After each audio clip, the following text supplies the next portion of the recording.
Hello everyone and welcome back to the QT. It's lovely to have you here. Yeah, wow, the last episode was a lot of fun, and we're back here for another run. So let's do intro stuff, shall we? And see how Sheepy does with that. As always, pressure is on. Last time you nailed it, to be honest. I seem to remember having a muted intro the first attempt, which I edited out in the video. Yeah, but how nailing it are you gonna get it this time? Because right now we're talking about it, so is it like meta? Yeah, are you like meta I mean, nailing it, or technically speaking, I should already be introing everything and talking about stuff. But I think this counts as commentary. Yeah. This is the extra DVD track. Yeah, I was just gonna say this is the commentary version. Everyone, you're welcome. So,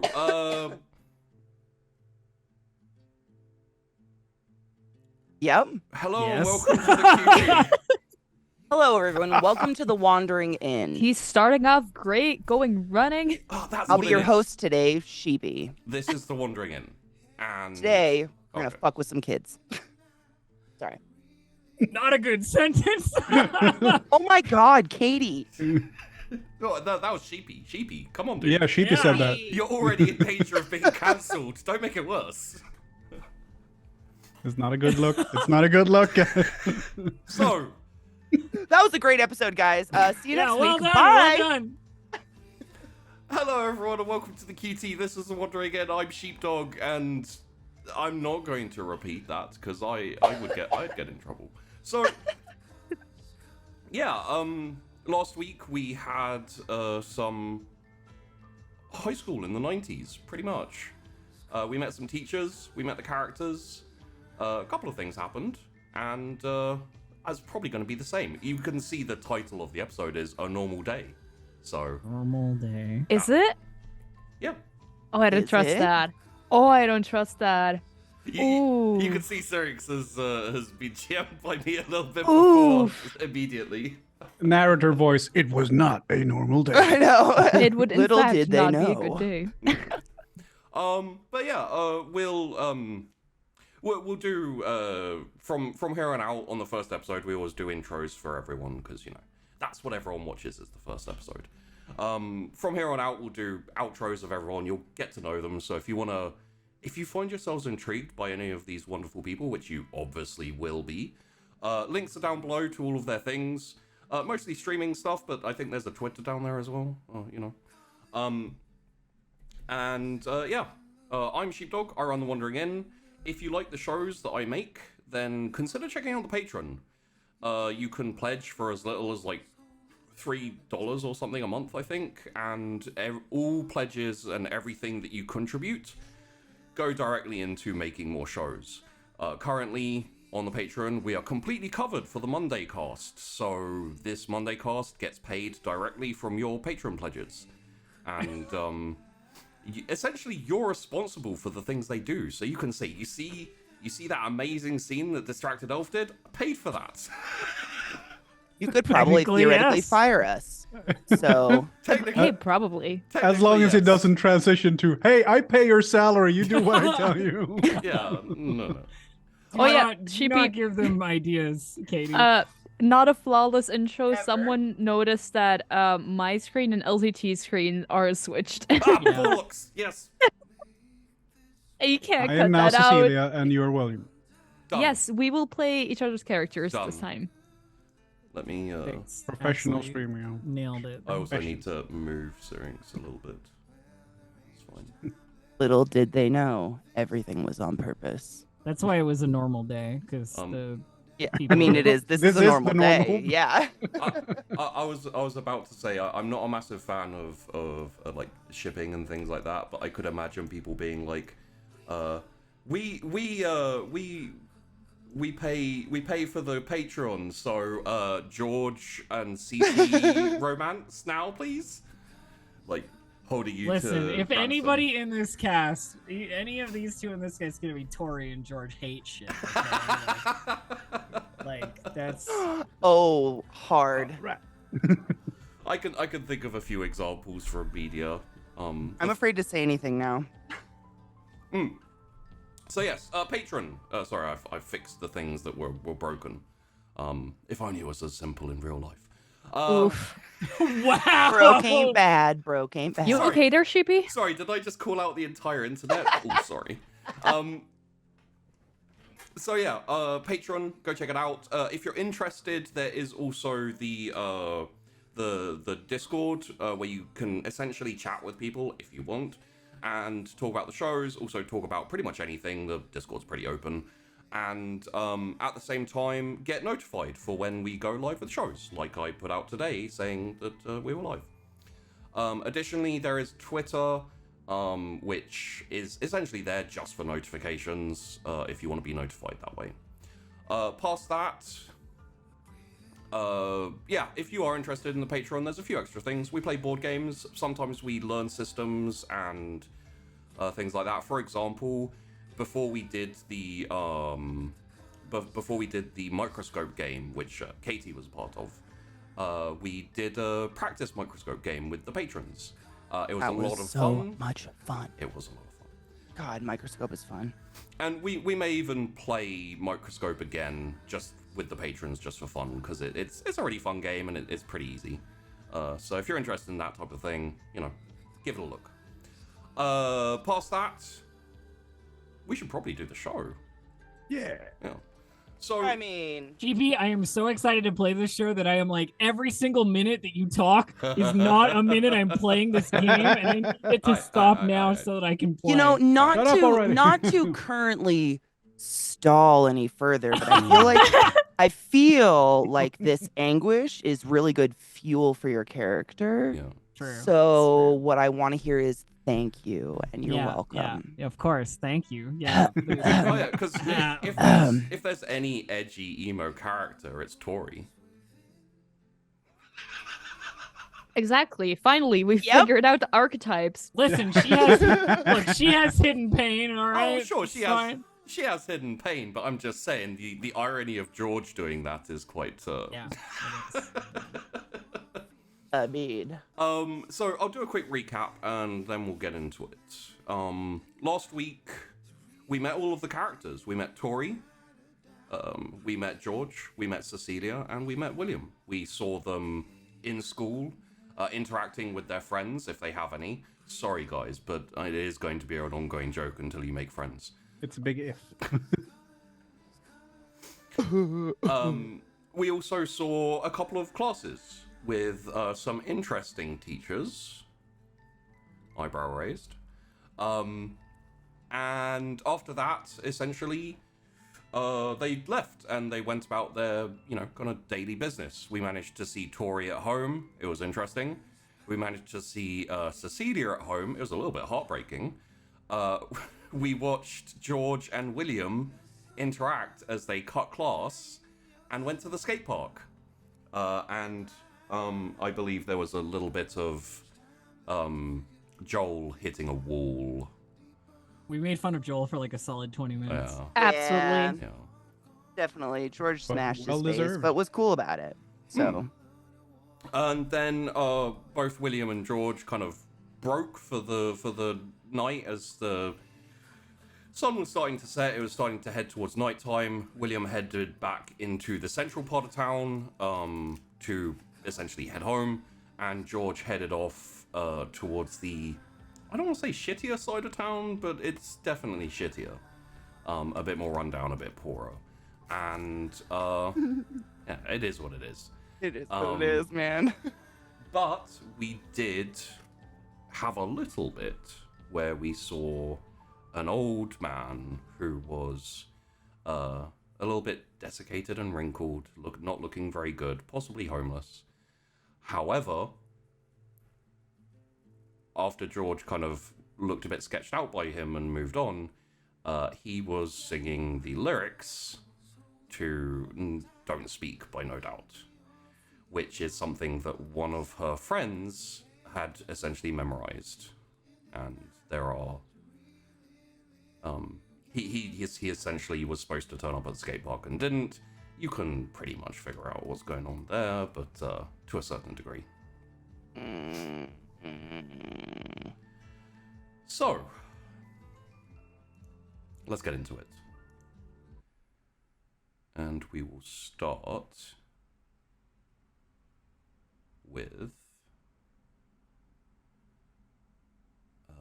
give me a second here. There we go.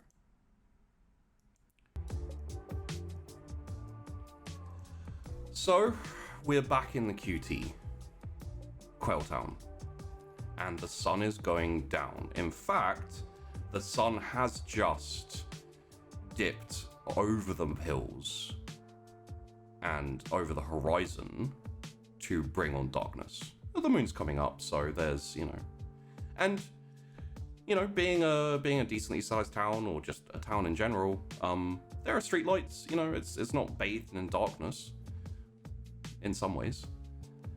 And we are going to the northern graveyard, where we see a fairly elderly man in one of those typical green jumpsuits, possibly a gravekeeper or a custodian of the graveyard, who is raking up leaves under the insufficient light that is afforded to the graveyard. It's just essentially, raking up the leaves, and every now and then he stops as he's going up and down the graves and looks and maybe rubs off a little bit of either graffiti or drawing or whatever, or some mold or whatever on the headstones. And after a little while, he crouches down next to one and starts kind of cleaning it up, buffering it up. And behind him, there's a small little rumble as a finger pushes out of the earth, and then a hand comes out and starts to move away the dirt as he's faced away from it, kind of polishing up this gravestone. As it keeps pushing the earth away, a head comes up, kind of desiccated and a bit rotten, and very clearly been in there for a while. And there's this very soft kind of as the head and shoulders start to push out. Suddenly, a palm slaps it on the forehead, and slowly a set of fingers push a stone into its mouth and close its mouth, and then push it back down into the earth as it goes slightly limp, followed by a very quiet, "Oh, no you don't." And the head is pushed back in, and the soil is covered back over. The elderly man in his jumpsuit then stands up with his knees cracking and creaking a little bit. And he reaches into his pocket and pulls out a little white it's like a little packet you get from a restaurant, rips it open and very gently pours some salt over the top of the grave, and then puts the packet back in back in his pocket and starts kind of like laboriously walking away back towards this shack that's on the edge of the graveyard, mumbling under his breath about how the dead don't know how to stay dead and how it's too much for his time in life. And the camera fades as he opens his door. Some light shines out and he walks in.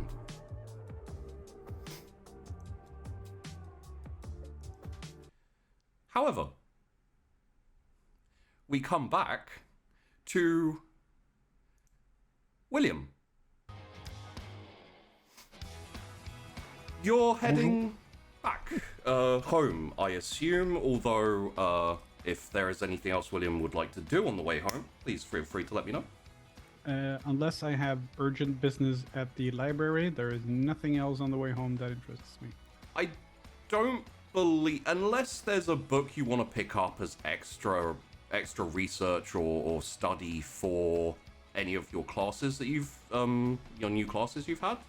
Yeah, the classes I've signed up for, the extra, I can't fill those up, by the way, because I can't write on the document. But I was gonna. I'll fix that.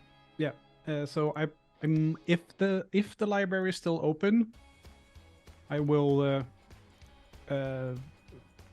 we'll stop by and just like rummage through for 5 minutes and see if there's anything in physics that is that he might have a use for, like a condensed or an introduction or something like that. Okay.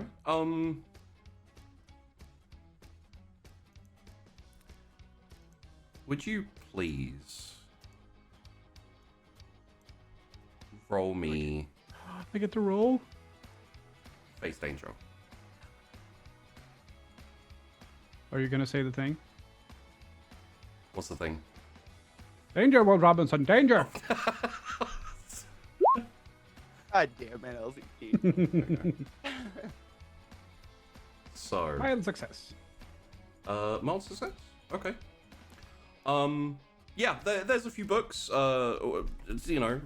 just essentially a little bit extra to what you usually get from the school library. You know, there's a wider range here. The librarian here is actually pretty good and very interested in, you know, obscure texts and extra stuff. So this is where you come when you have an interest in a subject. Yeah. So yeah, you can pick up a couple of books, no problem, and you have your membership, and it's all perfectly fine. You know, I pick up the Introduction to General Relativistic Theory and the completed work of James Hook. Okay. Just to check, you're pretty much like in and out. You just kind of like go straight to the. And then, okay, cool. In that case, yeah, you know, takes you 5 minutes or so. Get it signed out, and you head home with a couple extra physics books and an excited smile on your face. Heading back, you essentially. It's not too far from the library to your house. You are slightly further out of town, like. Technically speaking, you could say a little bit in the suburbs, but it's a small town. There aren't really suburbs. There's not really herbs in the first place. So Herbs. I'm keeping that one. So yeah, you get home, open the door. When you walk in, at the moment, your dad is away. He's back for the weekend, so a couple more days. But your mum's here, and when you get back, she says, "William, is that you?" Yes, I'm home. Oh, okay. Before you get settled, could you take the rubbish out, please? Yes, of course. It's just by the front door. I haven't had time to take it out yet. I'll get it. Thank you. Pick up the rubbish and take it out to the bin. Take it out. When you get back in, she says, "Oh, I'm almost done making dinner. But Edward sent home a tape of his latest match. I thought we could sit down and watch it while we eat." I've actually got some reading to do. William, come on. Like, we don't get that much time together, and I'd really appreciate it if you sit down to dinner with me instead of just taking it up to your room and hibernating. Okay. Okay? Mm-hmm. Good. All right. And a little bit of time passes if you want to go up to your room and like put the books away and stuff. You know, it's easy enough to do. Yeah, I definitely go up with my 2 new books. Yeah. After a little bit of time, your mum calls you and you come down. You are not forced, but essentially forced to watch a. God, he hates this stuff. Yeah, it's an American football game. Something that you don't know that much about, and you never understood how your brother got into. No one does. In England, it was much more rugby, football, cricket, etc. But Yeah. it is what it is. I think William scathingly refers to American football as hand egg. Yeah. And at the same time, it wasn't like you were interested in any of those other sports either. Like back. I back mean, in I England. think William isn't generally interested in playing sports, but he might enjoy watching cricket, Yeah, I can see that. or like, obviously he enjoys chess, so Yeah. he'd probably, if there's televised grandmasters and stuff like that, he'd watch that. But I don't think there's much else he would really watch. Not like equestrian or anything like that either. Yeah. Possibly golf, but unlikely. And you know, like Edward isn't the star player. He doesn't stand out in this kind of, you know, like, oh look, Edward is winning the game for the team again. But he does a good job, like as far as you can tell. And your mum has been very enthusiastic about the sport since he got his scholarship and, you know, he went to college. So it's something you've gotten used to bearing with. Yeah. Occasionally, her and your dad will actually sit down to. They don't know the teams or anything, but they'll be like, "Yay, a team is playing American football, woo!" and they'll watch it. I am going to encourage this because my son is involved. Yeah, it's very much that type The of only way. reason. But after dinner and after the match is finished, his team won. He didn't do anything spectacular, which, you know, course but not. your mum is still kind of like, oh my god, he did so well. I'm so proud of him. Ooh. Which, of course, you know, is its own thing for William, I'm sure. Yeah. As she starts to clear up the plates, What was for dinner? it was chicken, string beans with a little bit of garlic butter, some boiled potatoes, and some peas. Yeah. Cool. Yeah. She kind of stacks the plates and kind of like puts them in front of you in like this is a very common thing where it's like you're washing up. And as she moves, she says, I have to do some planning for classes. But William, please do remember that while I don't mind you staying up late, don't stay up too late studying. And also, you need to be up early because you have a meeting with the counselor tomorrow, yes? I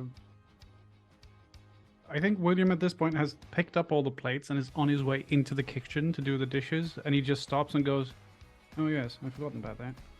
Yes. Well, we don't want you missing it again, do we? Oh no. So, you know, course not. just make sure you get sleep early enough so that you can make it there. You know, I don't want to have to wake you up, but I will. You know, I will. And he turns around and he looks at his mother with like deadpan eyes, and I say, "Please, not with a squirty bottle again." You're a very heavy sleeper, and if you don't respond the first time, I don't have the time to keep shaking you to try and wake you up. And I turn around and walk into the kitchen. Oh, and remember that you, with your new classes, you're going to have to study hard because it's a more difficult year this year. Certain? No, it wouldn't say that. Yes, I know. Okay. If you need me, I'll be in my office. And oh, don't forget that your dad is back on the weekend. and we think that maybe we may go to the city and maybe catch a show if you want to come with. Yes, Okay, good. that would be nice. Good. And she kind of, like footsteps upstairs and the office door closed. Yeah. William's left to his own devices for the rest of the night. He does the dishes and clears off the table and makes sure it's neat and tidy. And then and only then does he pursue his hot passion, which is physics. Hottest passion there is. I was going to do a masturbation joke, but I went with physics instead. Yeah, I appreciate that. Are you happy with kind of leaving it there? How? Yeah. No, that's a nice evening for him. Being forced into the hand egg match, watching, not really so keen on that. But Yeah. Robert Hooke has been dead for a while, so he can wait for me to read his book. Okay. In that case, we'll fade on William with his like desk lamp. You know, one of those desk lamps that's really basic and quite cheap. Kind of just like shining on all this work and study he's doing. And we'll go back a bit to back on the street, on the rough streets of Quail Town. George, you're walking back. Essentially, you walk after shaking off that experience with that weird homeless dude. You head into what is essentially, in general, it looks kind of fine, but it is the poor side of Quail Town. Everything's a little bit more run down, everything's a little bit less nice. The houses are a bit smaller, a lot of them are kind of, one story, like all-inclusive, like, I'm sure everyone knows from watching American TV that type of house where it's kind of like a bungalow type looking thing. And as you're walking through, it's dark now, night's coming in, and you walk past a bar. There's a couple of people outside, like a little bit drunk and kind of chatting and smoking and all that kind of thing. Inside, there's a lot of people, there's a murmur and a bump of like... As you walk past that, you walk past the church, which is right next to the bar. I'm assuming like people who go to church also like to drink a lot, probably. Porque no los dos. Hey, sin's hard to wash away. Sometimes you need some spirits. Right? Or blood, whatever. As you walk past the church, you take a look over at your latest piece of work and realize that it's been washed off. It's been cleaned and destroyed, essentially, unfortunately. Washed off and not even painted over? Yeah, just essentially. Which is fairly typical. There's still like remnants of it there a little bit, but it's very clearly been kind of like pressure washed off. Painted. And yeah, essentially you just head back home, I assume. Yeah, probably. I'd probably walk over and just like really look close and see if it was actually gone, and then I'd sneer at the fact that all this peeled off paint was in the grass. They didn't clean up anything. It's just like litter at this point. And then I'd kick it and make a mental note and head home. Yeah, as you kind of like are walking through the gates, like the yard around your house is pretty unkempt. It is overgrown. The gate, the little wooden picket gate type thing is like cracked. The paint's come off and all that type of thing. I don't know whether George ever does things like, paint the fence or anything, but no. I guess that's really not creative enough to appeal to her. That would mean more time at home. Not a fair place to be. Yeah. But as you're walking up to the door, it actually opens, and your mom is there, and she opens the door, and you can see her like putting on her coat, and she's like, George, you're back. You need to come back quicker, otherwise I can't leave. I'm almost late for work. You can leave. Your way to work is literally my way home. We could wave at each other. I can't leave until you're here. I can't leave Liz by herself in the house, okay? She'll be fine, and you'll be fine. I'm sorry, I got held up. Look, I've already got in trouble once. I don't want to get in trouble again, okay? So just come back so I can leave. So I can go to work, okay? Yes, mother. Thank you. Okay. Liz, have a good night. Listen to your sister. I'll be back. I may not be back tonight. I'm not sure. Jackson said he might swing into work as I get off, and I may stay at his. So if I'm not back, make breakfast for Liz, and make sure she gets off to school okay before you do, alright? Sure.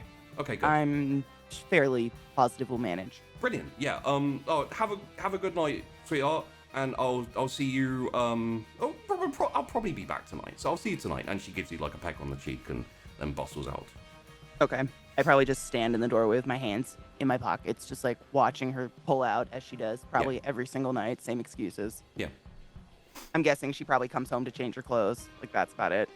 So this is like our daily interaction, the daily lie. Yeah. I mean, you know, she does stay at home sometimes. I mean, but she works nights. Only a lot when of the she time. brings him over. But as you essentially close the door and come inside, you hear your sister say, "George?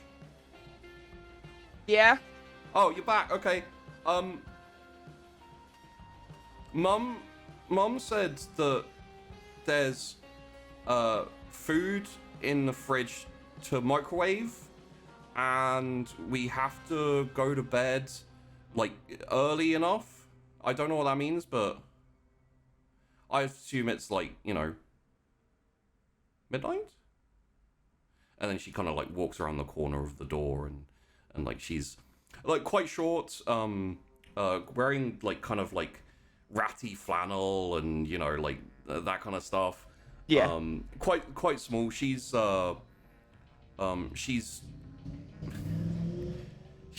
actually younger than your half brother, who's around 9. She's about 7 or 8. Daddy diddled. I'd probably just kind of...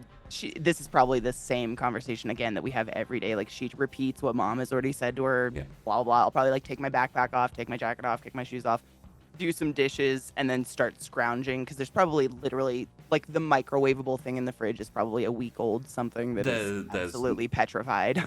There's no microwavable food in the fridge. Like, it's not there. Yeah, so I'll probably start digging through cupboards and stuff. And you do your homework? Not yet.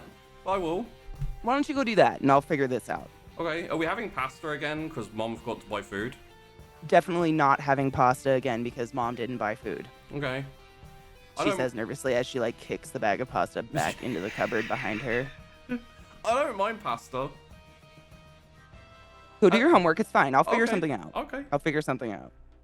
And you hear her kind of clomp off and sit down. There's bits and pieces of food, but Not much, I'm assuming. There's nothing in the fridge. Probably not like a protein source, I'm guessing. no, there's Nothing fresh. There's some sauce, which seems mostly fine. There's a big block of cheese, but that's moldy. So you could maybe cut the end off where it isn't moldy. Yeah. There's no meat currently. It doesn't look brilliant. But there's about the also freezer? there's like cereal. The milk seems okay. What's our freezer situation? There's like like the last time you checked it, there's like just big blocks of frozen food which have been in there for a couple of years probably. They've been thawed and rethawed into like the walls of the freezer. Well, they've been thawed a couple of times because the freezer the fridge is broken. Yeah. Not to draw on anyone's current trauma. Sorry.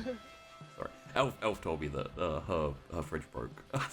My fridge broke like an hour before this show, and I had to move everything in the fridge onto the yard because it's cold enough outside that it won't. That's hilarious. Yeah.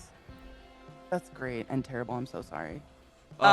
So what she'll do is she's gonna go grab like a fork or a knife or something and start chiseling away because she's gonna see if the little wad of like her savings is still jammed in the back of it, or Yeah. if somebody found it. See if she can get some sort of food for them. As you're kind of like hacking away, you hear from the doorway. I don't understand how Mom works at a store, a grocery store basically, and still doesn't manage to remember to get food. It's not that she's not remembering to get food, it's that it's not coming here. We have food though, right? Yeah. You know? Oh yeah, she would never. Mom would never leave us with nothing. You know better. Okay. I just have to find it. Why are you worrying about it? Don't worry about it. I got Okay. this. Alright. When's the last time I didn't get this? I got this. Last She's like standing there, ice. Last Friday, I think we didn't eat because we didn't really have. Well, we had some bread. That's not really dinner. But Do it your was homework. It was nice. Yeah, okay. And she cuts out and That was a rhetorical question. Then she'll just turn around. Probably just ice flying behind her because chances are it's probably gone. But no, it's a. it is. Oh my gosh. Okay, It's, so it'd probably be like $20. It's about. I imagine yeah. it's not a ton of money, but it's just her scroungings, probably that she found in the couch and stuff. Yeah. Put it in some sort of Coinstar and got some cash out. And she'll take it out and dunk it in a bowl of warm water and just kind of stand by the sink staring at it, thinking like, what's the best way to maximize this amount of money and make sure her mom doesn't take it to Jackson's. Or like conveniently make food and take that to Jackson's. Mm. Probably it would be something that they would eat all at once, so she's thinking about probably just getting takeout. Something Like a pig out night. fast food, like a Mhm. KFC, mac and Fast cheese, food or kind of. Chinese or something In like the that. 90s, definitely get a pizza for less than $20. Oh yeah, didn't they actually have like $5 hot and Yeah, ready's back then or yeah, something like that? yeah. So Definitely. pizza. Yep. Okay. Pizza and like a liter of Coke or something. Yeah. Calories. But But I won't tell Liz. I'm wondering, do you let Liz have Coke? Because she gets a little hyper. She does, If it's but especially if it's she's- sugared, like proper sugar Coke is just like. Yeah, we'd probably go Diet Coke then because Okay. it's nighttime. I just want to treat her because she seems to be, it's really hitting her lately that no one's home and there's obviously no food. When she's been previously, like the rest of our life, so young that it wasn't, she wasn't quite conscious of it. It was like, this is just the way it is. But it's Yeah. probably starting to become apparent that this is not the way it is in other houses. So she's probably trying to do a little like treatsy night. God, don't let her ever go over to Tories. She might actually have a mom.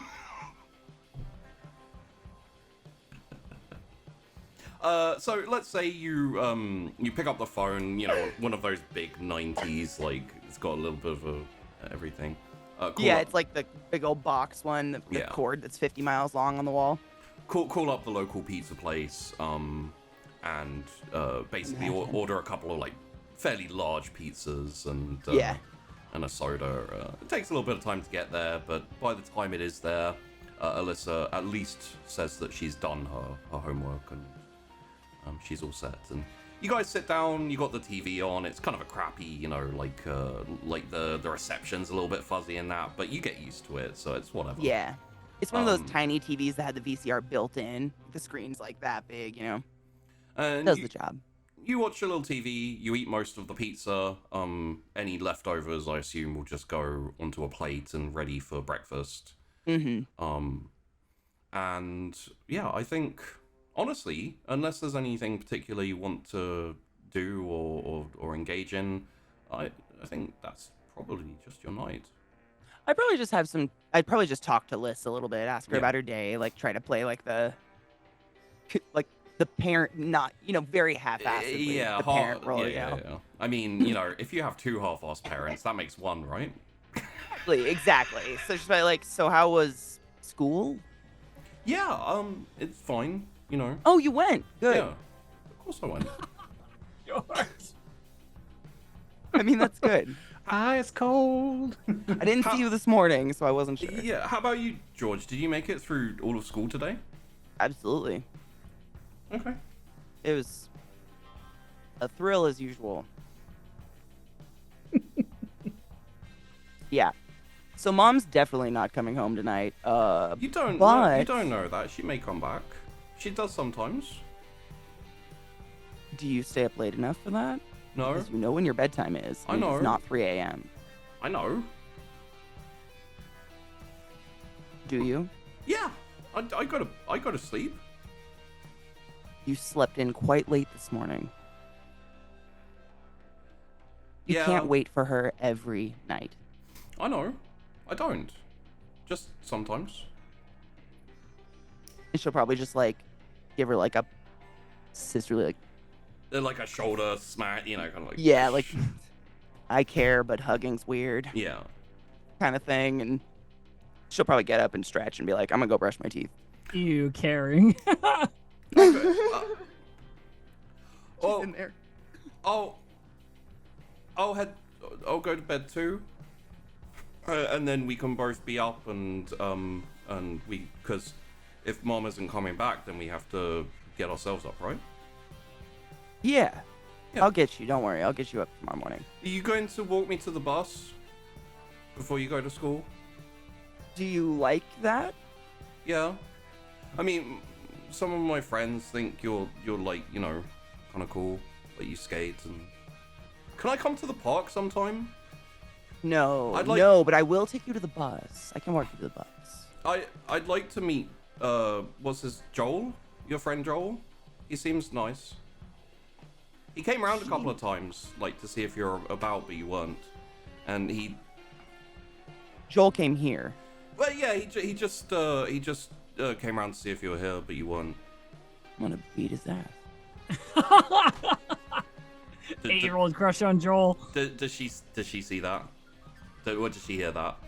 Probably. She probably knows I don't bring anyone over ever. Yeah. And so the fact that they even tried was. We'd have words. We'd share some words about that.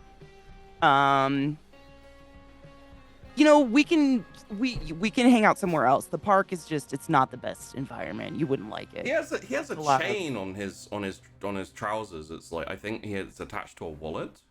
That's how we connect him to things so he doesn't get lost. Oh, okay. People leashes. They're real. It's weird. Joel's weird. I think he's okay. I'm gonna go to bed. Make sure to brush your teeth and your hair. I'll Okay. get you up in the morning. Don't wait up for mom. All right. Night, George. Sleep well. And as they walk to their rooms, she'll probably watch, like, she'll go brush her teeth and stuff, but look under her sister's door and see her light on and just kind of, like, shake her head. Like, it's every night, no matter what. Like, she's never not going to wait for her. Yeah. What do you do? And then I think she would probably, like, you know, get ready for bed, go chill in bed, and she's definitely the type to journal, and she'd probably be wondering about that freaky dude at the park with the blank eyes. Because that is just, like, so offbeat and not normal. And Yeah. I don't know. There's probably part of her that's, like, creeped out. And then part of her that's a little bit, like, caring. You know, not caring, worried about him. Like, Yeah. should she have done something? You know, they're regretful. Like, should she have done something? Should she have called the cops? But the cops don't do anything anyways. They probably would have just, like, driven him into the woods or something. Yeah. But there's definitely part of her that's, like, she's thinking, like, who could she even ask about him? You know what I mean? Like, how would she even check up on a human like that, but try to shake it and go to sleep, I guess. Okay. Let's fade and resume in George's house in the morning, and we'll go straight into George's daily routine, well, morning routine, let's say. So, the floor is yours. How does George wake up, and what does she do in the morning? So, school probably starts around, I mean, it doesn't matter. I think school starts at 8, right? I think school It's- seriously starts it's- around, like, 8. That's like pretty typical, yeah. It's been a like while, I'm not sure. Me too. 8-ish, yeah.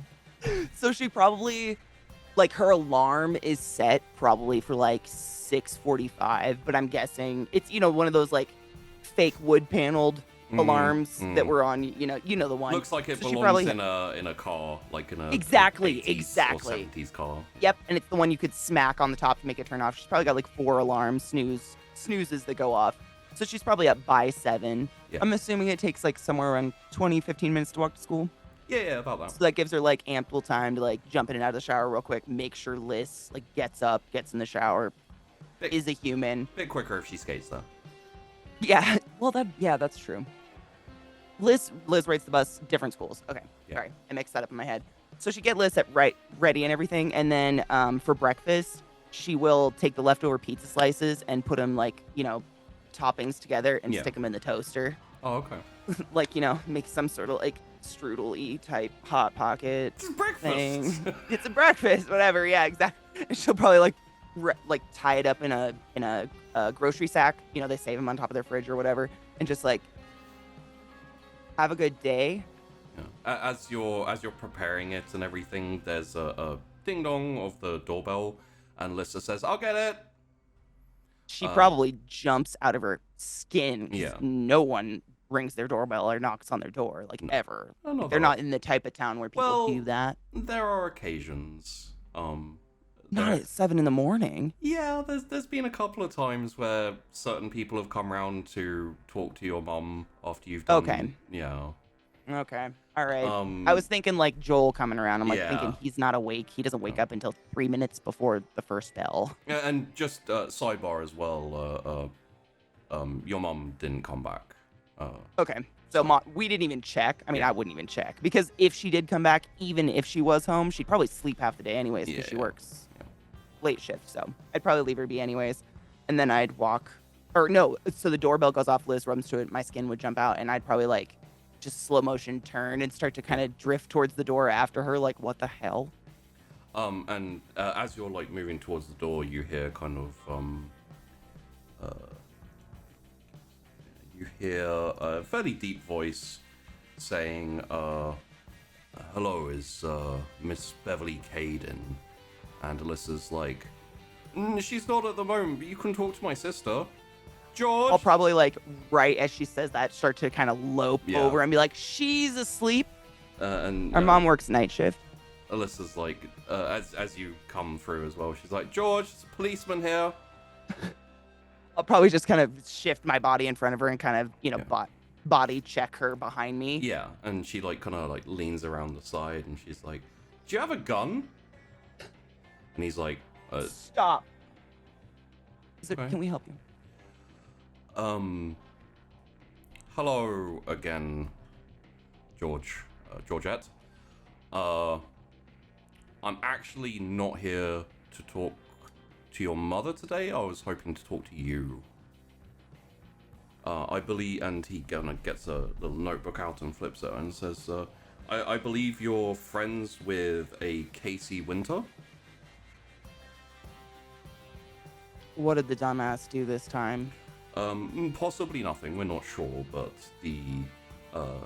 his parents called us early this morning. He didn't come home last night, and so I went to speak to his friend Joel, who said that he believed he was supposed to be with you at the skate park.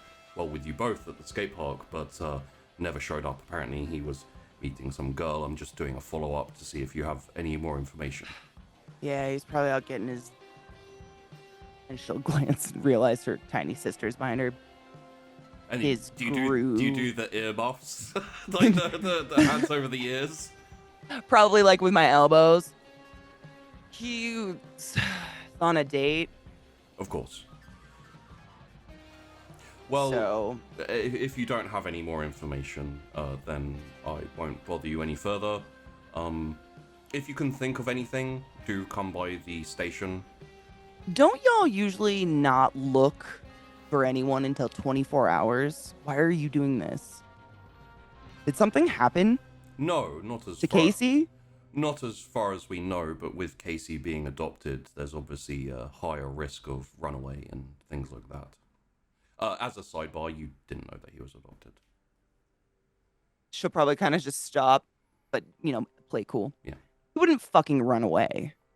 That is what his parents said as well. Therefore, we thought it was enough for us to investigate immediately. It's always best to be as quick as possible with these things. just in case. You should talk to that girl at school who turned him down. Do you know the name? I can follow up.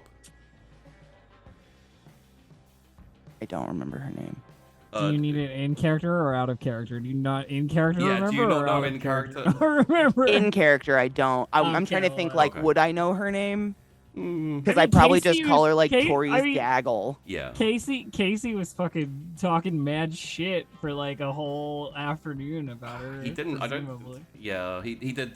I would say it's possible you know her name out of the group just because Casey wouldn't shut up about it. So if you want, her name is Nicole. Nicole McIntyre. Okay. I'd probably this girl at school, she's one of the bimbo gaggle, the dumb pretty ones. I don't know, Nicole or something. Nicole, do you have a last name? I should be able to find it off this, but The school's not big enough for that to matter. You should be able to figure out who Nicole is. Our grade. Nicole. Okay. All right. Well, I'll follow that up. Thank you very much, George. And Swear you don't know anything else. not so far. I'm sure word will get around if we find anything out. It always tends to. But for now, I wouldn't worry too much. Go to school. I'm sure he'll turn up and everything will be fine. I noticed kind of a sketchy old dude in the park last night on my way home. I don't know. That's not normal. You think he could have taken Casey? It's doubtful, but we can look into it. We did get a couple of calls about some homeless people around the area, but by the time we got there, they moved on. Moved on? Yeah. Found them dead? No, they just left the area.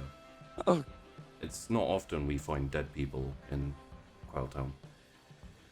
Well, thank you for your help, and as always, hopefully I don't see you soon, and stay out of trouble. And then he kind of like softens his face a little bit and like crouches down a little bit and says, "And that means you too, little lady." And This guy's definitely had you escorted home before, Yeah, George. oh, You yeah. totally know he has. yeah, his name's Officer Michaels. You've dealt with him before. You've been in trouble with him specifically before. He knows who you are. And when he like leans down and says that to Alyssa, she kind of like struggles out of your like, you know, kind of restraint. My elbow hold. And she says, "Have you ever shot anyone?" And he's like, "I'm gonna go. That'd be good. Yeah, thanks. Have a good day." Damn, And Bye. she's a She'll little like take a bite of her weird pizza sandwich and just watch him walk down the walkway. she's a little precocious. We don't have a good relationship. He's probably a dick. Or I'm a dick to him. Yeah. Porque no los dos. So carrying on with the day, Lissa to bus and then either walk or skate to school. Considering the cop conversation, probably skate. I'm probably running a little bit late. And I try to stay like off the radar, which means at least showing up to homeroom. Okay. Moving on. Can I skate past where the old dude was? Yeah, Just totally. to see if anything was there. Is there anything like his sign? Nothing. That's nothing there. Nothing. Okay. She Gotta be in probably- homeroom for that attendance, you know? Yeah. It's the only room they do it. All right. We move over and fade in to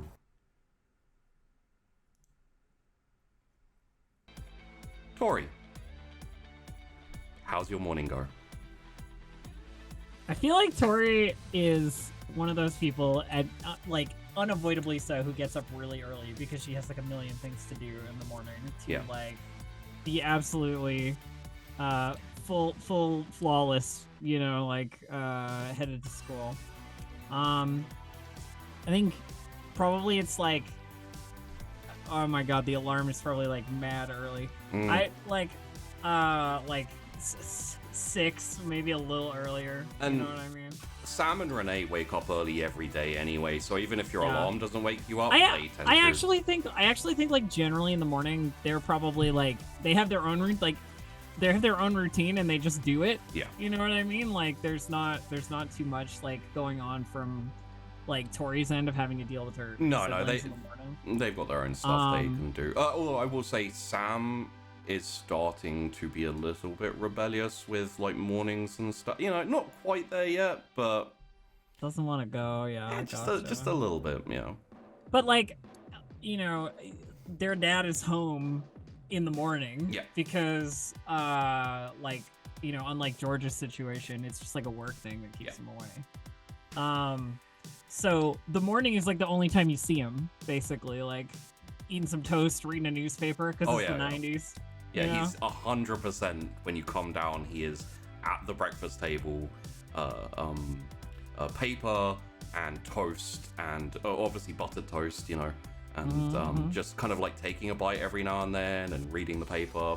And when you come down, he'll essentially, you know, give a generic kind of, I wouldn't say half-hearted, but you know what I mean. It's very vague kind of morning and like vague questions, but nothing kind of cogent. Yeah, I mean, it is like enough of an inane conversation that we don't even have to have it. You know what I mean? Like, but you it is still exactly do. it is exactly what you would expect from this situation. Yeah. It's like, you know, how was school?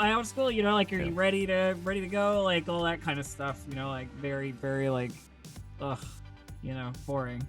But I mean, I think he probably deals with her like younger siblings, like Sam and Renee are like driven to school on the way to work. You know what I mean? He takes them with him.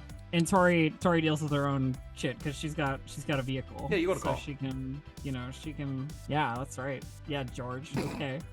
With your skateboard, loser. I have a vehicle. Yeah, loser. So she like handles her own shit. I would say like there's also this. I know I'm doing this very like third person, like sure. observationally. But that she gets to school pretty early. Yeah. Like if first bell is like 8 o'clock, she's there at like 7:30. You know what I mean? Like there's a lot of like before school actually happens gossip to catch up on, and you got to make sure you're like ahead of the curve on this stuff, right? Like for sure. So like being there early means meeting up with friends, shit talking a little bit, you know, like the whole locker atmosphere. Yeah. If you don't show up early, you could be the one being shit talked about. Exactly. You have to be there because they can't talk shit about you if you're not there. Psychosis. Well, and also it sounds like a super powered version of FOMO, which kind of, right? Because there's no like they're not texting all night or anything because there's no text like really unless you're using a Nokia, you know what I mean? Like, and fuck that shit. The brick phone that's just like I don't think they had texting till like 2006. Yeah, I don't know. 2004 or something like that. Yeah. I think mobiles were around, but mostly. But it was just calling, right? Yeah. Like Yeah, text it was. message.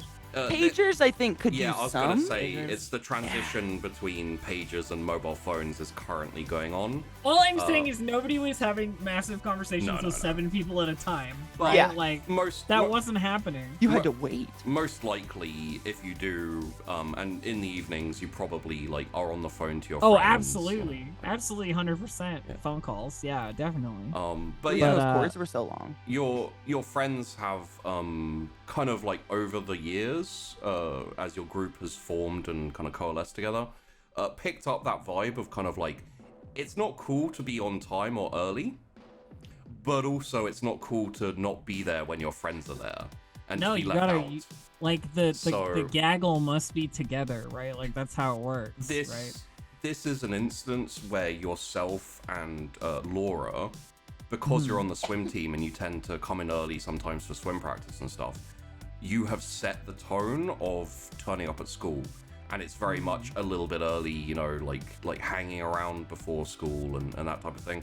I imagine that's also dictated by your family lives as well. Just, you know, it's not worth hanging around in the morning. I definitely think there's a small stretch of hallway that basically belongs to my group. You know what I mean? Like near where their lockers are, which obviously they've all traded around to get lockers like right next to each other because that's how you fucking do it. For sure.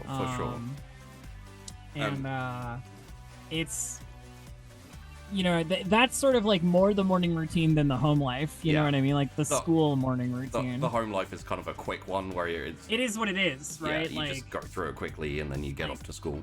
Like shower, vanity, whatever, clothes, go. Yeah. Okay. Well, what we'll do is as Tori, like I assume she probably has a convertible. I actually think it's probably cheaper than that. It's like a small. I imagine it being like a small car, but like a first car. You know what I mean? Okay, like, it's nice. There's nothing you can critique it's about nice. it. But it's nice. It's not... It's clean. It's nice. It's a good car. I don't know anything about cars. Yeah. So I can't speak to its model or anything. which means that your dad bought you that car. It's safety. 100% your dad bought it. Yeah, absolutely. It's absolutely a father buying love purchase, as most of the things that Tori has are. Yeah. Yeah, but it's also practical and it's not extravagant in the same way as maybe your mom might have bought you something a bit more. European, something a bit more European, you know? Yeah. I was gonna say I love the idea of you getting a safe car and it's like a convertible Saab. But we'll fade on Tori pulling in and come back to that. So. Yeah. Okay. And we will move over to not really sunrise. The sun's up at this point. Oh, although it would depend on when she wakes up on the farm. Cecilia. When do you wake up on the farm? That's before sunrise, baby. Oh yeah. Oh yeah. It's even earlier than Tori, definitely, because there is a schedule to each morning, and it's a very active morning. I imagine Cecilia wakes up and first thing in the morning is like put on. Did they have like radios? Would she have one in her room? Yeah, I'd say yes. Yeah. So I think she would like the moment she wakes up. There's like this peppy energy of like, okay, like it's another morning, and you open the curtains, but like the sun isn't even up yet. You open the curtains, it's dark. Yeah, it's like great morning. A very slight glow as the sun's maybe going to be coming up soon, and she like opens the curtains with this like energy, and she's like, She's winning today already because she's earlier than the sun. Think about it. She's already winning from the sun. So Cecilia beating the sun. So she wakes up, she gets ready, probably like extensively washes, clothes herself, goes down, I would imagine that her breakfast is sort of simple but healthy, like some toast and some fruits. Yeah. And I imagine that first thing she does is go out and see if she can help her dad a bit. And then after that, she will probably briefly do like some workout, but like in the garden where if one of her parents would like come into the house or something, they would see her through like the bay window type thing. That makes sense, right? She's kind of like silhouetted by the rising sun type. I think that would definitely make sense that she does like a bit of a workout, a bit of a exercise where her parents could be seeing her, and maybe even like while she's exercising, practicing some language. I mean, to be honest. Yeah. But yeah, I think that's like she has like a Walkman with one of those learning tapes, which is like repeating like English phrases and then French phrases, and she's like stepping. Can you repeat it? Stepping, and she's like, c'est ça. Yeah, you know. Yeah, I think it's definitely a very filled, busy morning. And I don't know if her dad needs help, but. He's currently doing something a bit more technical. He's essentially going over the chicken coop and resetting the wire and stuff. So I'm not sure how good Cecilia is at that type of handiwork. I guess she would probably more like feed some of the animals. Yeah. Like a thing that could be done each morning. So like go out, and while he does some of the like more detailed stuff, she goes out and feeds the chickens. Yeah. Is there another one missing? She counts them. Yeah, they're all there. Well, aside from the 2 that were missing, or from what your dad. Okay, so no more went missing. No. Okay, yeah, that's something. Yeah, she goes to feed the animals. She does her little exercises. I guess she would say good morning to her dad then if they meet. Oh yeah, totally. You'd have kind of like probably a routine, because he's already in his work routine. Your mum's already, by the time you're awake and you're like downstairs and having your toast and your fruit, your mum's already done her entire morning routine and is already out with the horses. And there's probably a little note left for you from your mum, which is essentially, don't be late for school. Yeah. All right. Well, no biggie. She finishes up her workout, and gets her school stuff ready. And as she goes up to her room and like packs her backpack, she looks in the mirror one last time and does like a little affirmation that I think she does every day. It's just like look into the mirror and be like, today's gonna be a good day. And then she leaves her room, I think, and Give heads like out a if little nothing. wink to the mirror, like. Cece got those encouraging sticky notes up on the wall. Oh yeah, Oh, she totally does, doesn't definitely. she? Like around the mirror, having like the little sticky notes with like fond memories or like just affirmations, Yeah. Definitely. I'm gonna say as well, as you walk out the door, on the right side, there's a little poster that's just a cat hanging from a branch, and it says "Hang in there." If you know, you know. Yeah. That was her dad. It's a fucking 40-year-old virgin's room. It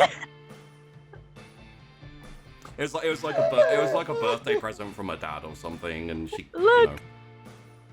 If it gives happiness, the one sparks joy, the other doesn't, Katie. You gotta stay motivated, You have to find something to keep you motivated and keep you going through the days. I love. What else are you doing it for if not the cat poster you can see every morning?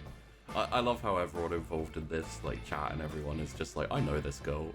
I've met this girl. Been this person. Yeah, I've been this girl.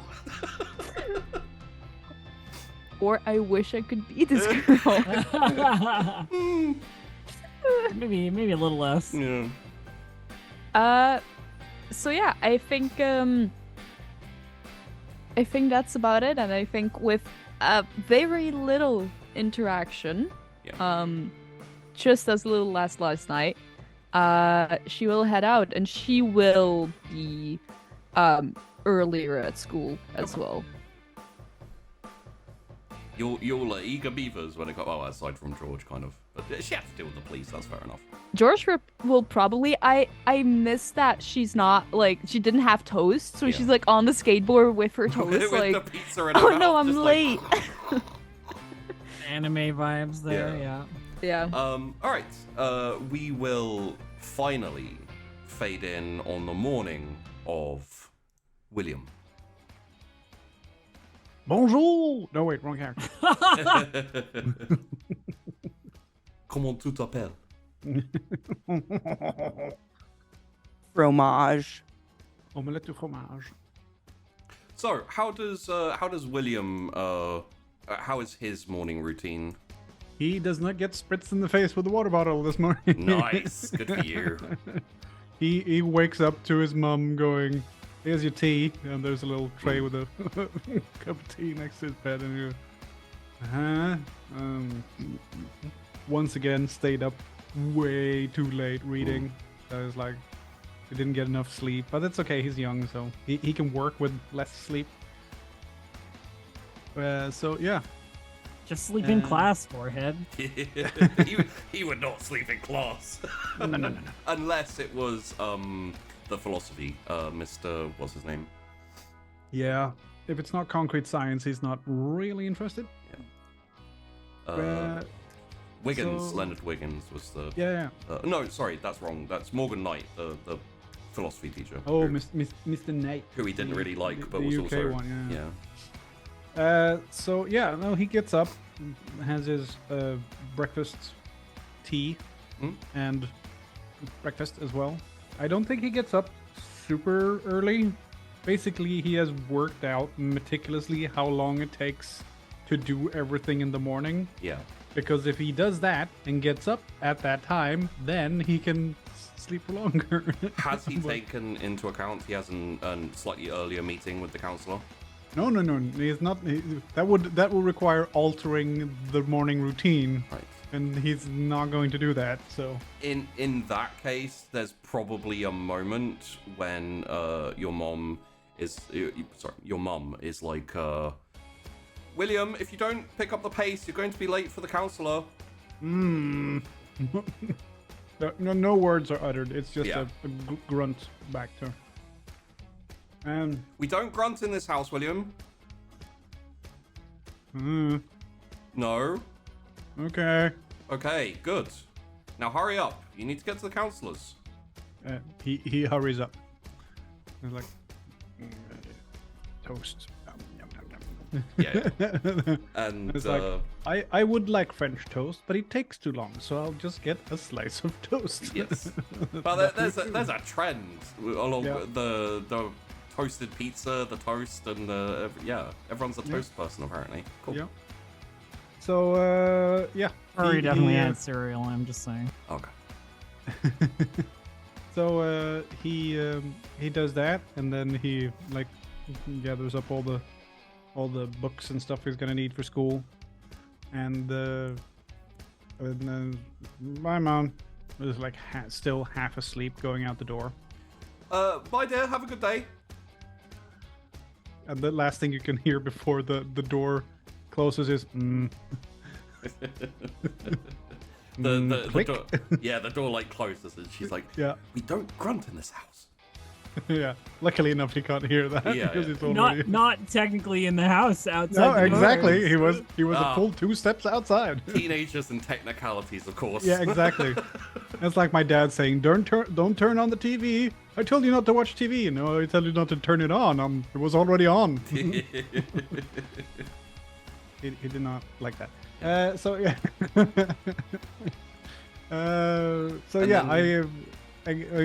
He goes out and kind of lumps along to the bus stop. Yep. And waits there. Catches the bus. Hopefully the bus before the one he's supposed to catch, so he gets to the school in time enough for the counselor's meeting. Oh well, this is a school bus, so they okay. show up at specific times. But it's enough to get you there before the meeting for the counselor, for sure. Cool. You may have to hurry a little bit once you get there, but... Yeah, but he also has one more thing to do before the counselors. Okay. Well, in that case, we stay with the bus as it heads through Quail Town, picks up a few more people, and essentially deposits you outside the front of Quail Town High. The bus doors open, and you step out with the rest of the kids. There's a typical American high school beginning of the day where everyone's stepping out, everyone's talking, people are pulling in their cars, people are getting out of the bus, and there's just a general kind of like teenage buzz going along. Yeah. We'll stay with you, William, if you want to. He knows he's short on time, so Will rushes off to hand in the form for the chess club. You have to hand that into the counselor anyway.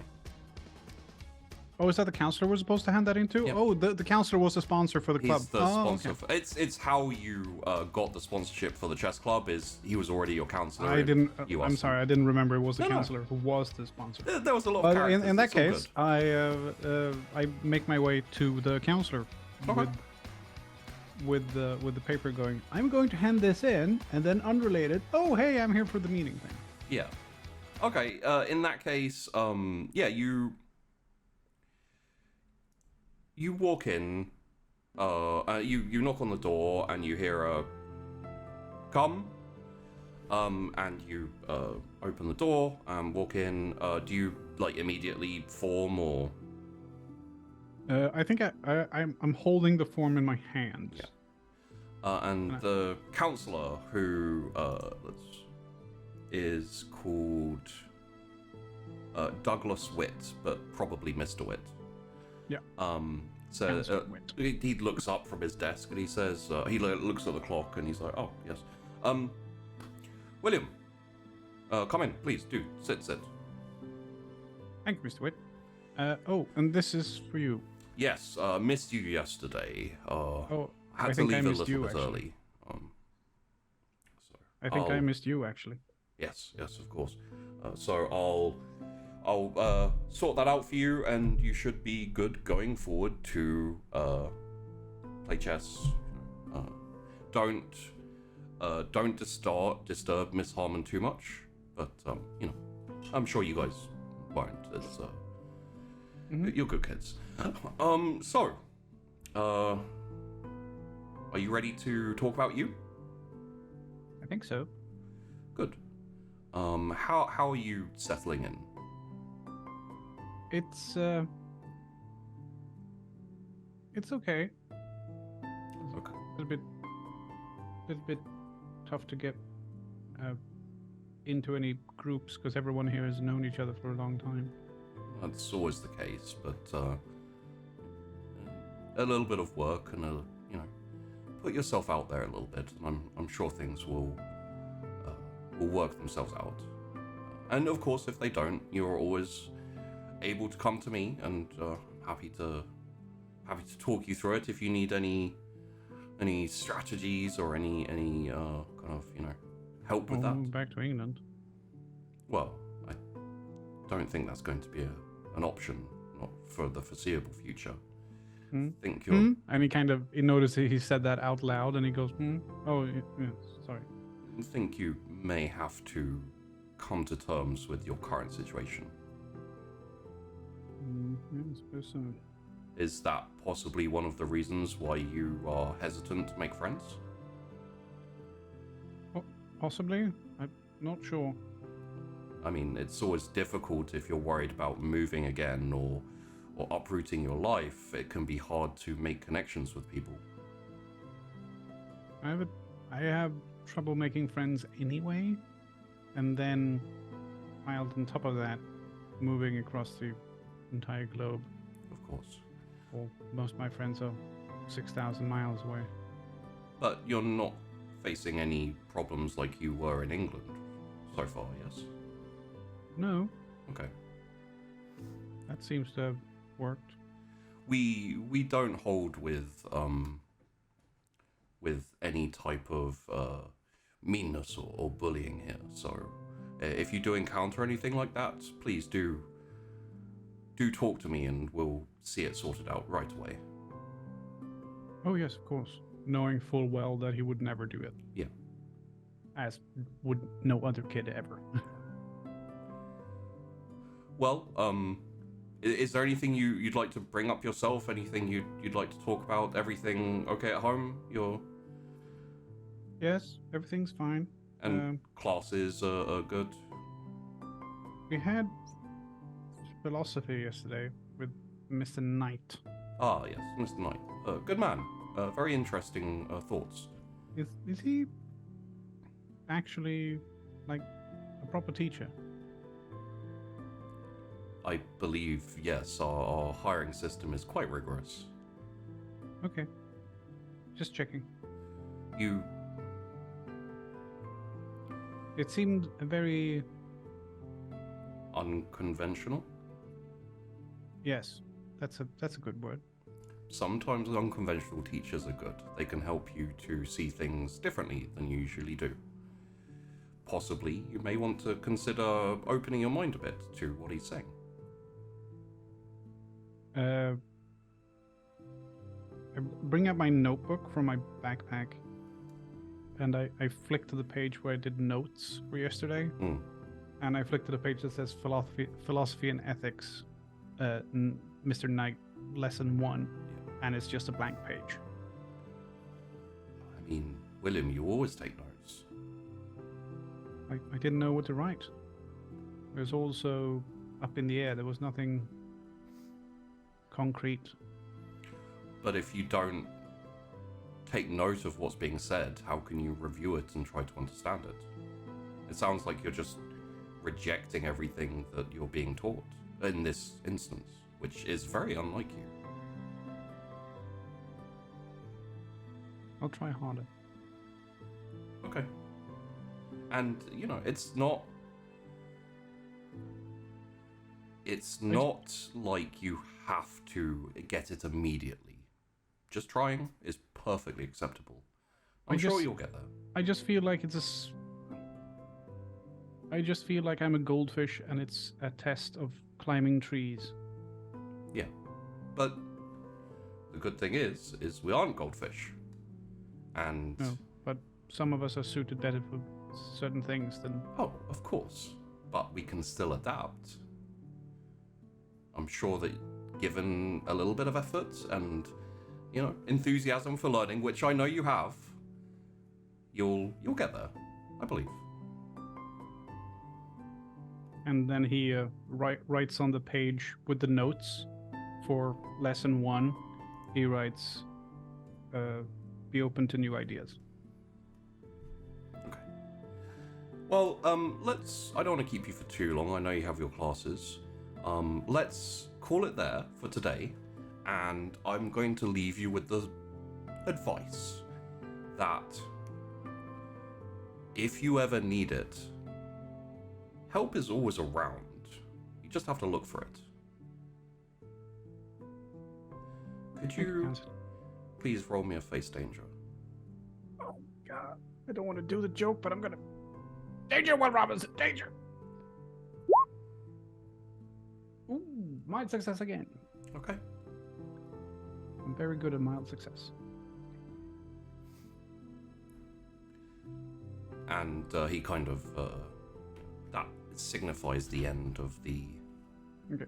I get up and leave and head to first of my classes, whichever that one might be. My heart! As you walk out the door, there's a teacher in front of the door.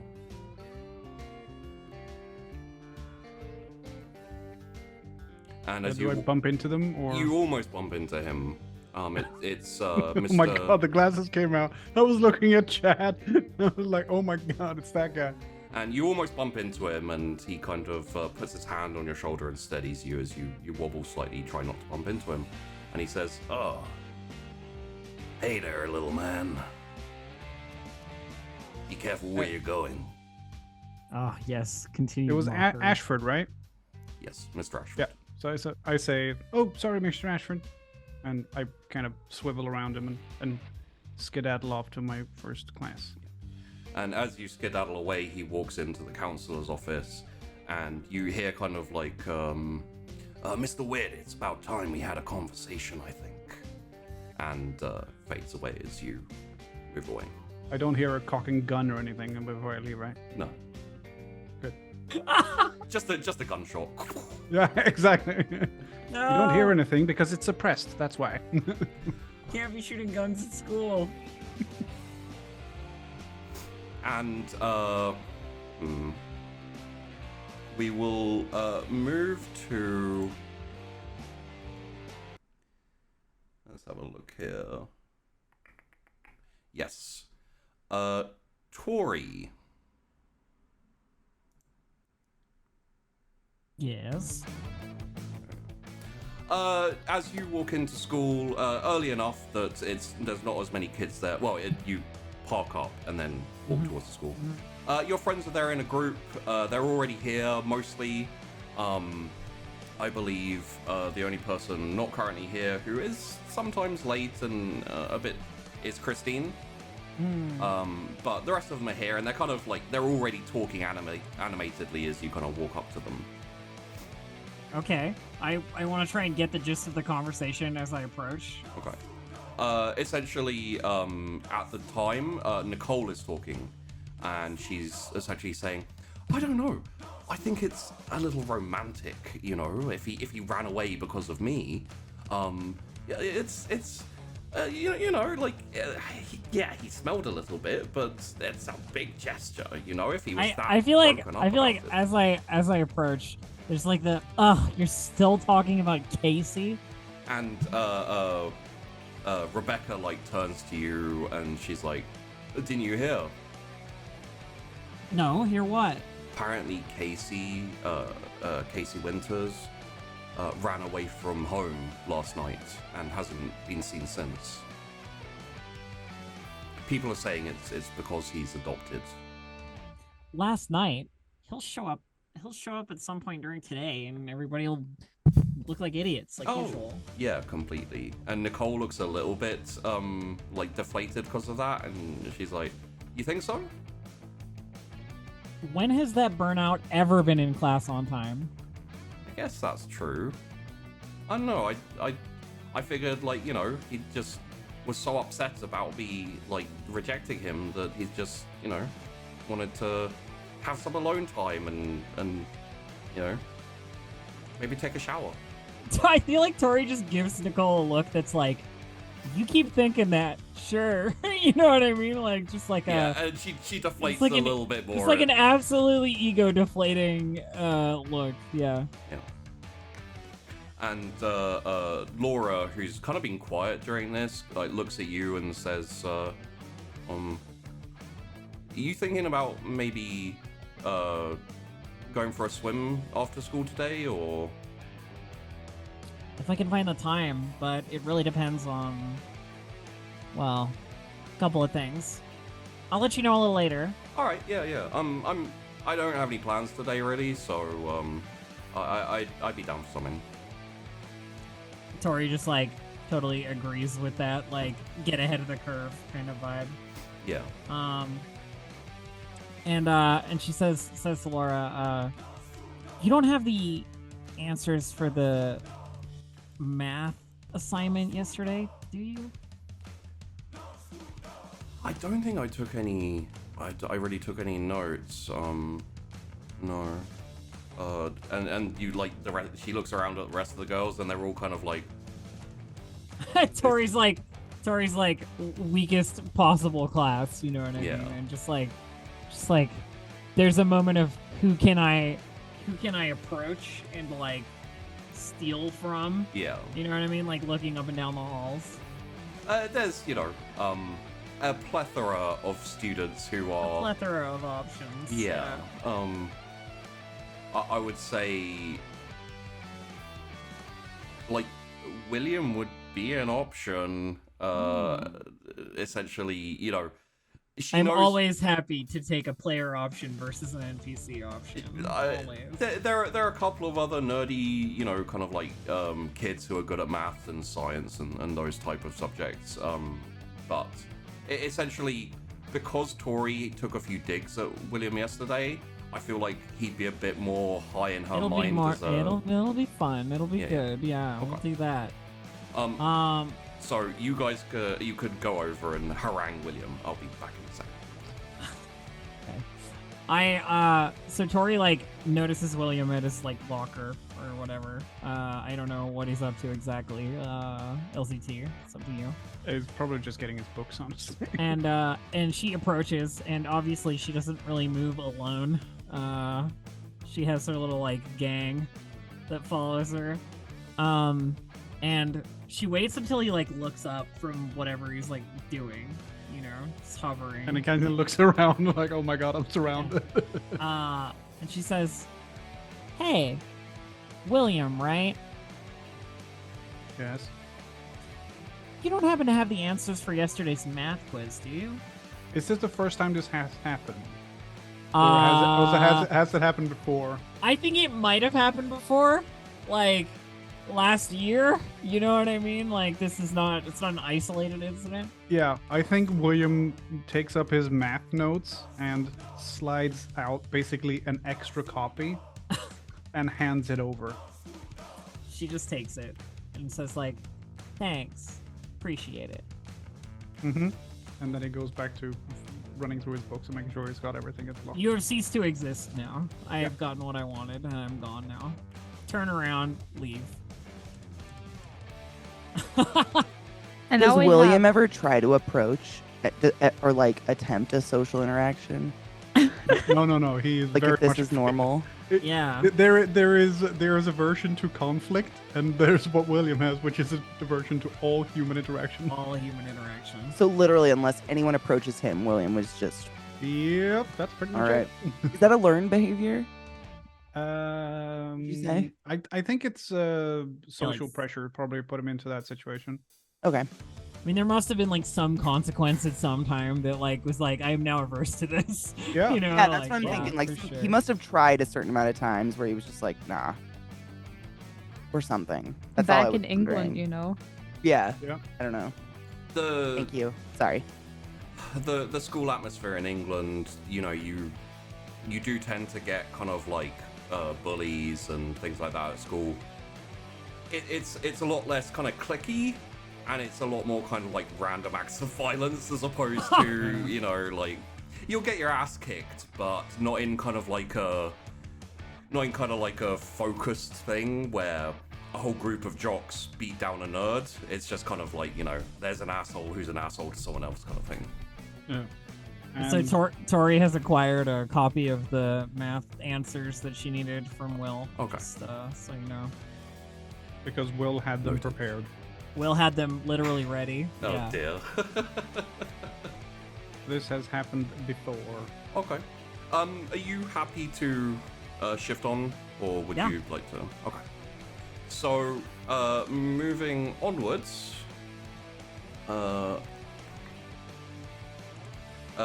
George, as you come to school, Joel notices you and skates over to you. And I imagine essentially like you both jump off your boards and kick them up at the same time and grab them. And there's a kind of, like even more than usual in the morning, he's quite, I want to say repressed, but that's not quite suppressed in terms Yeah. of, you know. Not just exhausted. Like something's going on. And I'll probably like punch him in the shoulder and be like, dude, what's up? hey, the police come around yours? Yeah. The Yeah. fuck's up with Casey? I don't know. Like he was supposed to come to the park, and I didn't think anything of it when he didn't. But I mean, he was on the date with the mystery lady. right, Who knows where that was going to go, but I didn't think Oh. it was going to go to missing. I mean, she's a waitress at Fury's. Fury's is a restaurant that's kind of new in town. Fuck, we should go check it out. Well, now I don't give a shit. we have He could be in our classes. basement. He's Some no. nasty ass sex slave surrounded by like dolls or something. Oh. Where do you get this from? Do you have like specialized magazines that get delivered to your house? No. No. Yes? Mm. What would make you go with me right now? I don't. I mean, How would you feel if you were in a basement surrounded by miniature clowns? George. And th- I was like, better go to George, class George, first. this is a lot for the morning, man. Like The cops are coming around to everyone's house the next morning looking for a dude that, in general, no one would care about otherwise. Something's up. maybe, but I mean, can't we just like chill at school for a little bit before we start cutting classes? Can I get that in writing What? to show to Casey's body? What?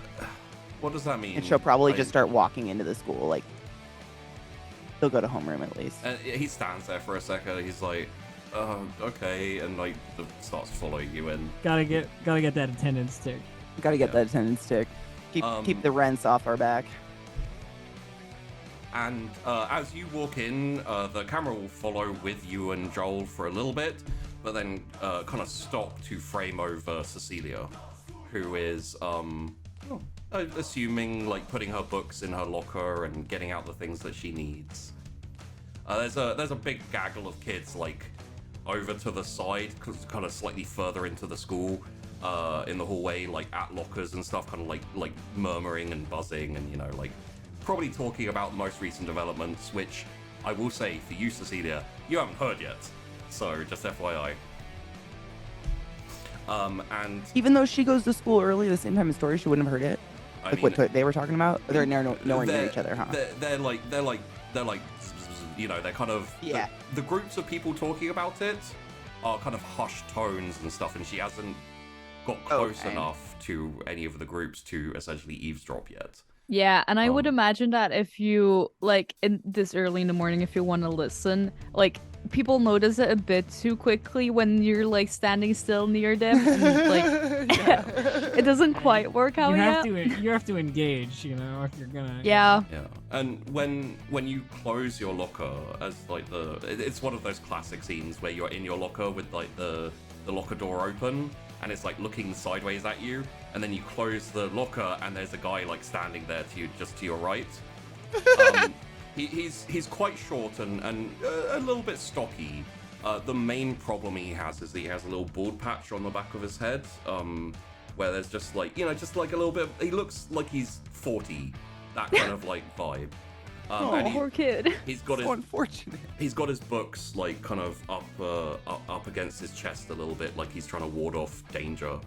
And you notice him as he's kind of standing there, like hesitantly. Oh, hi there. Good morning. Hello, Cecilia. It's good morning. Can I help you with anything? No, I just thought your family runs a farm, right? Have you heard about, like, apparently there's been some like missing animals and stuff? Like, has that, like, you know, did you have that at the farm? I was just wondering. She starts because she just closed her locker, she's like starts rummaging through her backpack as if she's like getting things in order still, and like kind of standing like a little bit to the side and just rummaging through her backpack at this moment to maybe indirectly talk, make it a bit less obvious. Yeah. And she goes like, I wouldn't know about any nothing serious. Animals always goes missing at some point. Can't keep them all in. Hey, I'd love to continue this conversation some other time. You know, I really have this thing and I gotta run right now. Okay, so later. See you. Yeah. Yeah, totally. Okay. Bye. Do you know his name?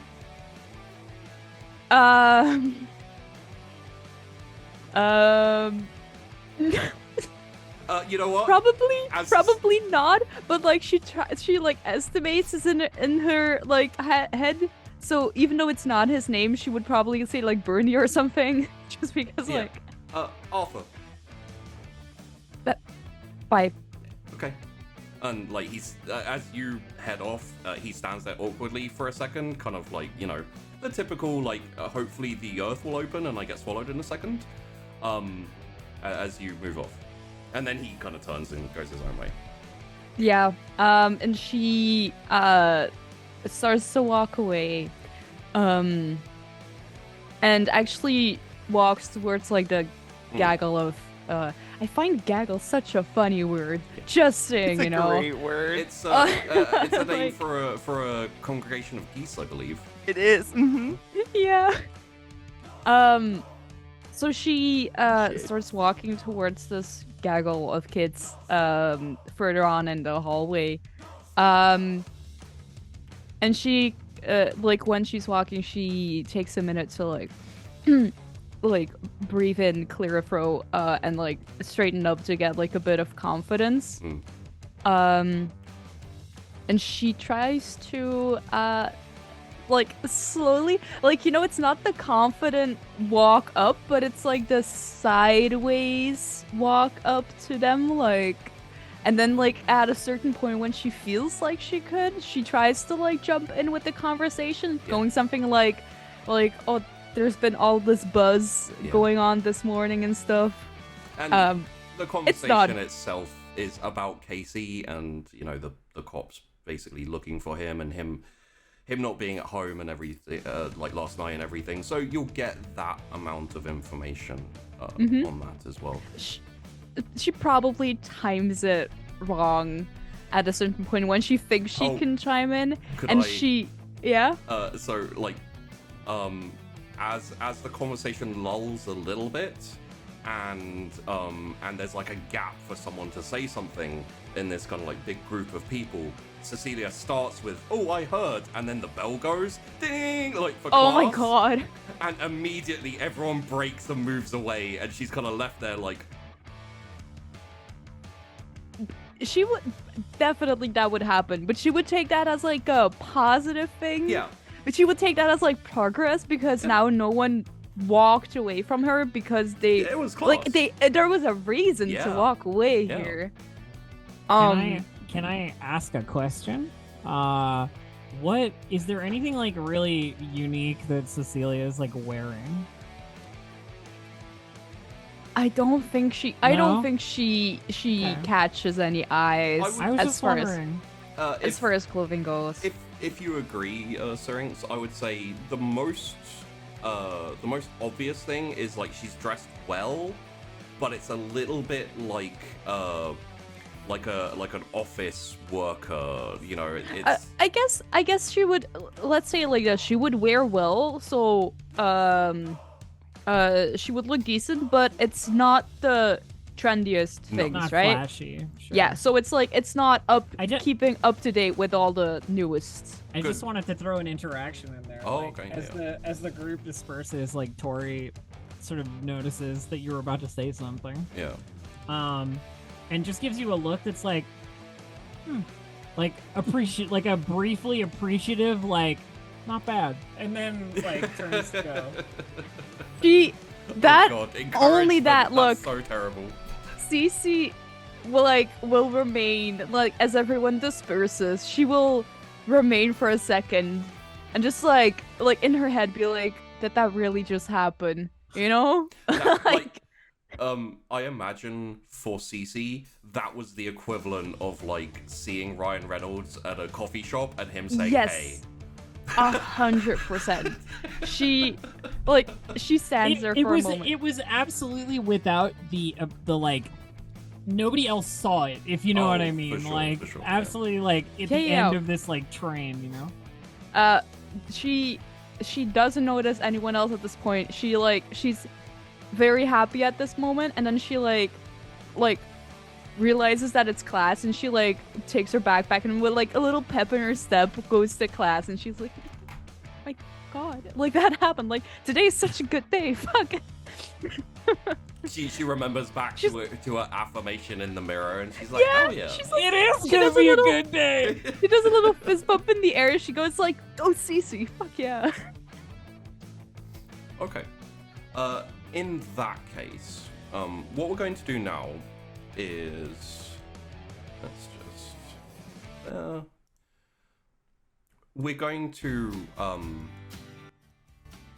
avoid we're not going deep into any classes today. No, yeah, just like the day progresses. The day progresses. The first thing we're going to do is you can check in the cast chat. There is a new link for the document.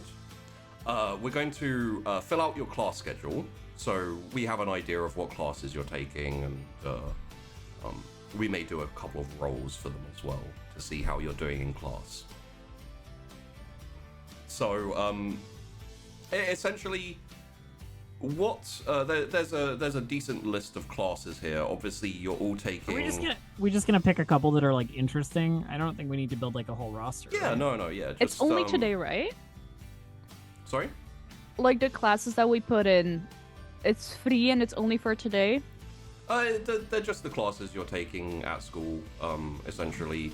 You guys are all taking philosophy and ethics, you're all taking biology, phys ed, and world history. So if you want to add in like 2 or 3 more that your character would be wanting to take, then feel free. Yeah, I mean, a lot of high school doesn't give you much option on a lot of these things, right? Like, these are just, like, the ones that you could flex pick, in theory. And these will be the ones that you're taking for the year, pretty much. If you want to discuss between each other, if you feel like you'd have any other classes with just, like, 2 of your characters. I literally just took the same math notes as William, so I assume we're in a similar You would both class. be in math class, yeah. So, algebra, geometry, statistics, trigonometry, calculus. Gotta take the good math classes to get the good jobs. Yeah. That's what I'm told. But Hate hate them. Is there one that William would take that? I already filled out, right? Yes. So we don't add in the ones we have together, right? You don't have to. They're there on the notes. Yeah.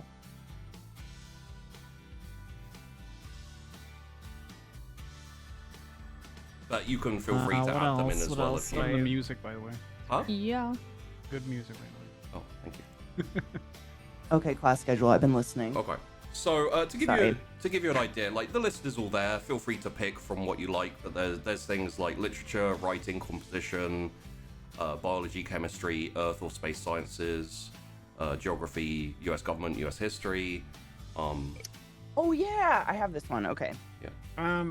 What about drama, Shapey?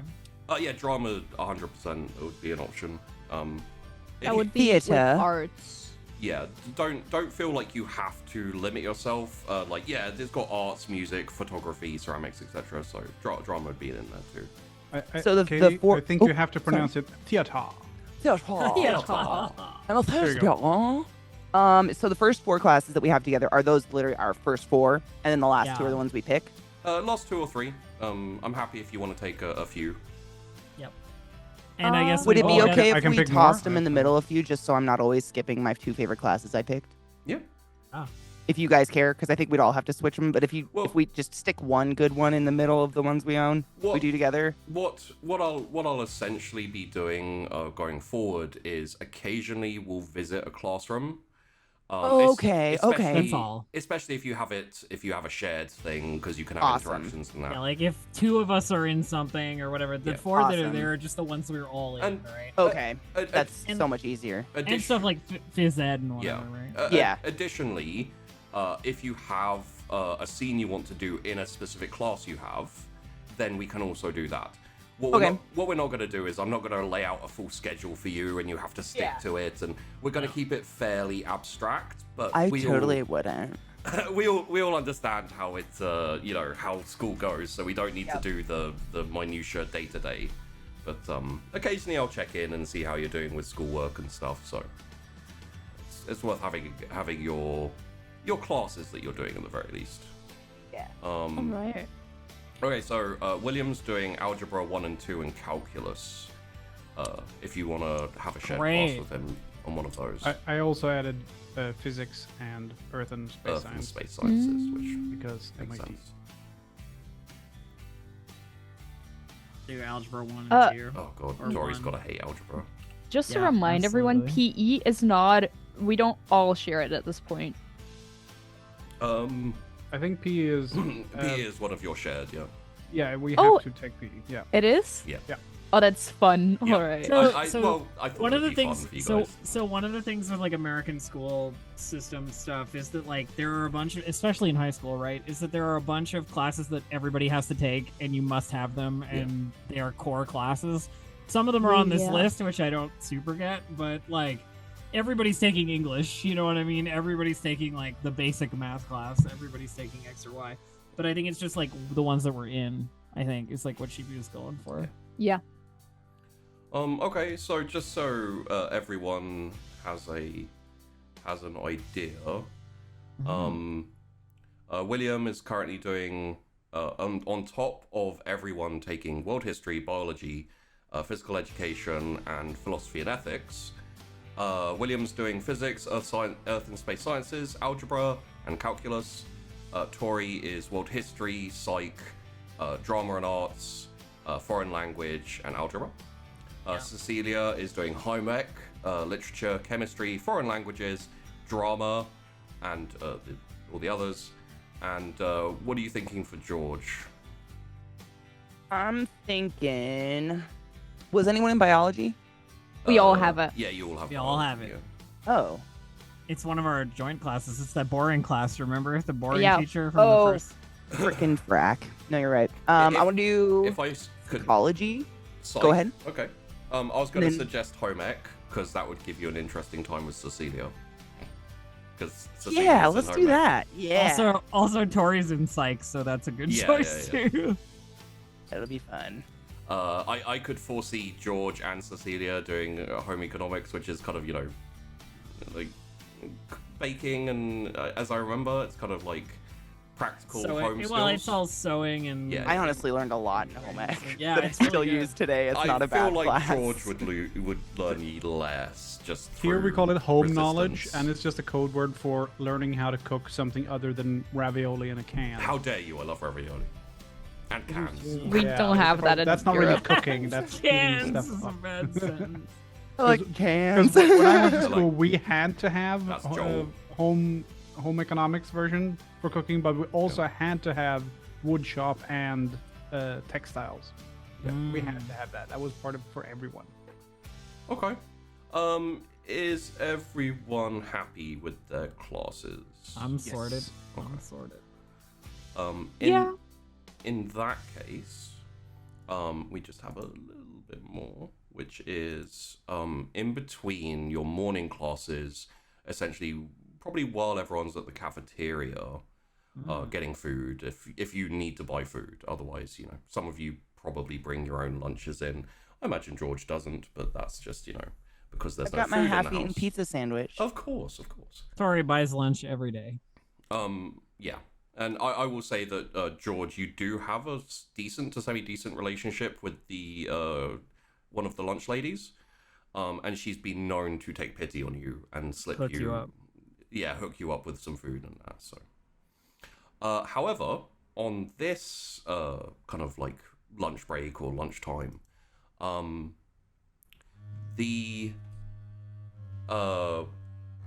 there is a little commotion as an ambulance pulls up to the front of the to the front of the school, and a couple of EMTs come in and essentially rush through the hallway. There's a lot of kind of, what the hell's going on? And people are confused and scared, and people are like, should we leave? Is there an emergency? Like, what's going on?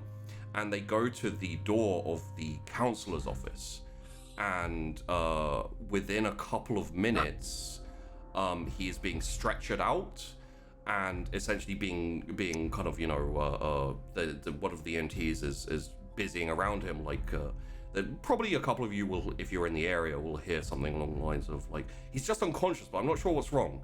And they bustle him out, and he gets put in the back of the ambulance, and the ambulance, Everybody in the school will know about this within like 5 minutes, because 5 minutes, and you'll all a know. staff member like having any kind of incident is like big news, student body wise. Oh, for sure. Yeah. I imagine it's like that scene in Matilda where all the heads poke out all the Yeah. classrooms. Yeah. I'll say as well, like, feel free to go wild with the rumors, because there'll be things like, I heard he overdosed. I heard he, yeah, I heard he got into a fight with one of the other teachers, and he was beaten. There's a whole load of. I heard the last person he saw was Will. Oh no! Don't point at me. So. It's definitely the world history teacher. Have you seen the glasses? Yeah. I also ran into him on the way out of the fucking room. But you're the only one that knows that, I think. Cecilia's Okay. like, it's definitely the world history teacher, and everybody's like, nah. But honestly, Cecilia would say it's the world history teacher just because that's the one she doesn't like, and she True, doesn't think yeah. should be a teacher. I so like she's the like, idea of who is the vampire? It can't It's be definitely Dr. him. Acula. No, absolutely not. So, let me say that if you would like any scenes where you either interact or you have a little bit of gossip about it, let me know. I would say I would just say, like, I'm more interested in the lunch scene in general. Okay. You know what I mean? Like yes, vibe. there's like a bunch of gossip going on and like Yeah. whatever, like, but like that'll dispel through a student body in like your 5 minutes, yeah, right? yeah, like, yeah. but like, what is this cafeteria vibe like? Is it like, clique tables? Is it like clique tables? Yeah, it's like what I would say probably, and will essentially what I'll do is. This all happens, and most of you are in the cafeteria. Some of you are on your way, or you've got your food and you're going to hang at kind of the more loungy area, which is a little cooler. Nerds sit at the tables. The cool kids tend to drift off and sit at the sit in kind of like the lounge. There's sofas, couches, and that type of thing. Yeah. But everything kind of freezes for a second as the ambulance stuff happens and people like rush to the door and see what happens and everything. And then, the teacher's kind of like, all right, everyone, come on back to what you're doing. Nothing to see here, kind of general lying that teachers do. And I would say like everyone settles back into what they were doing with a little bit of a freeze for maybe a couple of minutes. But kids are very resilient, and quite quickly the conversation picks back up. Everyone's kind of chatting and and also they get their own shit to talk about. Yeah, right? yeah. And obviously there's a lot of rumor, there's a lot of kind of talking, gossip about what just happened. Can you believe that? And the note I would make is that William especially, this would be an opportunity for him to have knowledge that people would be interested in. So I would say if you like, there would be an opportunity for interaction either with some popular kids or just, I would imagine George would be very interested. I was going to say, is George around? Oh, I would guess that she's scarfing a free meal off the lunch lady as we speak. She's carving one of those sweet S's into one of the cafeteria tables. A Stussy. Yeah, no, I think Werewolf would definitely try to basically get a little bit of social currency by having something to say on the issue. And he would know that it was the counselor. Oh yeah. I imagine that affects him a little bit. He probably wants to talk about that to some degree. So essentially, as you're standing at the the sneeze guard and where all the food is, the lunch lady, who is called Jasmine Peach, Miss Peach. She's quite young. She's not 20 or something, but she's late 20s, 30s maybe. And she comes over and she kind of sneaks, semi-sneaks like a sandwich. Will, you'll see this, over to you and says if it happens again, not too much, otherwise I get in trouble, but do for your tab. Yeah. I'd probably grab her hand holding the sandwich and be like, and I'll clean your house anytime. Absolutely. And it's appreciated. Thank you. Eat properly, yeah? And thank you for watching out for my sister. No problem. And then she'll probably kind of slink behind a pillar or something and shamefully mow down her PB&J or whatever. Yeah. Egg salad sandwich yes, or something. Egg salad. She accidentally sneaks behind the wrong pillar and ends up in the emo kid corner. She's like, shit, wrong corner. Oh no! As William kind of hesitantly shuffles up, Joel actually looks up and says, hey, George, it's your friend. William, yeah, I remember, yeah. probably a cheek full of I like food. the idea that he smacked his head so bad he doesn't remember anything. He's just too high to function. He Yeah. wasn't gonna remember anyway, man. No, he goes from sleepy to wake and bake. It's just a daily thing for him. Yeah. It's fine. Don't worry. His eyes are always that bloody. What's up, buddy?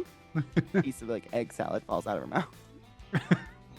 Oh my god, that's disgusting. Egg salad's disgusting no matter how you eat it. Yeah, no, that is absolutely fair. Yeah. What's up, buddy? So he Will looks around a little conspiratorially and goes like, I met with a counselor this morning. Oh, really? I'm really proud of you. The guy they just pulled out on the stretcher, I met with him this morning. Like 3 hours ago. Whoa. Joel will probably be like, "Oh shit! It's- The it's- dead counselor, He's bro." Oh my he's not energetic enough to shout, so he's more like, "Whoa, Yeah, yeah. dude." Whoa, He dude. just gives you the best Keanu Reeves "whoa" Yeah. you've ever heard in He's, your life. he's like, I heard he was like really messed up. Why'd you do that?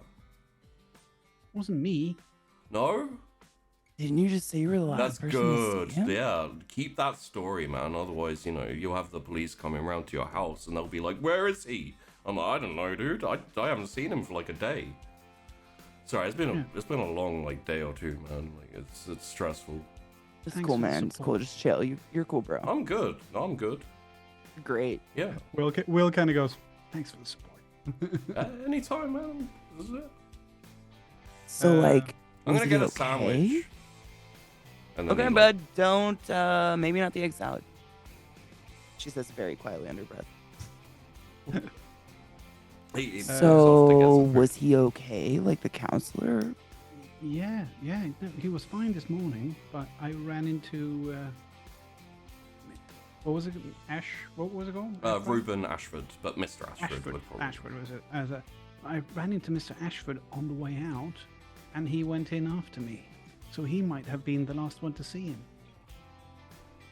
Dude, There might have been a fight. a psychological fight of the minds. Yeah, Oh, it could have been psychology versus psychiatrics. Do we have Mr. Ashford's class next? We could hit him up early. And Will Oh, looks is him? around and goes, No. What if it was him? What if it was him? What's he gonna do? Kill 2 kids? Maybe. I don't He might know. know something. Maybe he found the counselor dead and really you did it. We don't know anything. As Joel rejoins with a couple of sandwiches, he's like, "I'm pretty sure it's illegal to kill kids on school property." See? That's what I'm saying. So we're like covered on that ground. It's like you can't do Right? that. We're like totally chill. And you're like a great kid. Yeah, he probably likes you because you're like, you know things. Yeah, So he'll tell you things because you'll actually know what he's talking about and stuff. exactly. Say you're tutoring us. Oh my god, he could say he's tutoring us. We'll are get you so trying to much tutor out of us? 'Cause, him. like, I'm not doing well at school.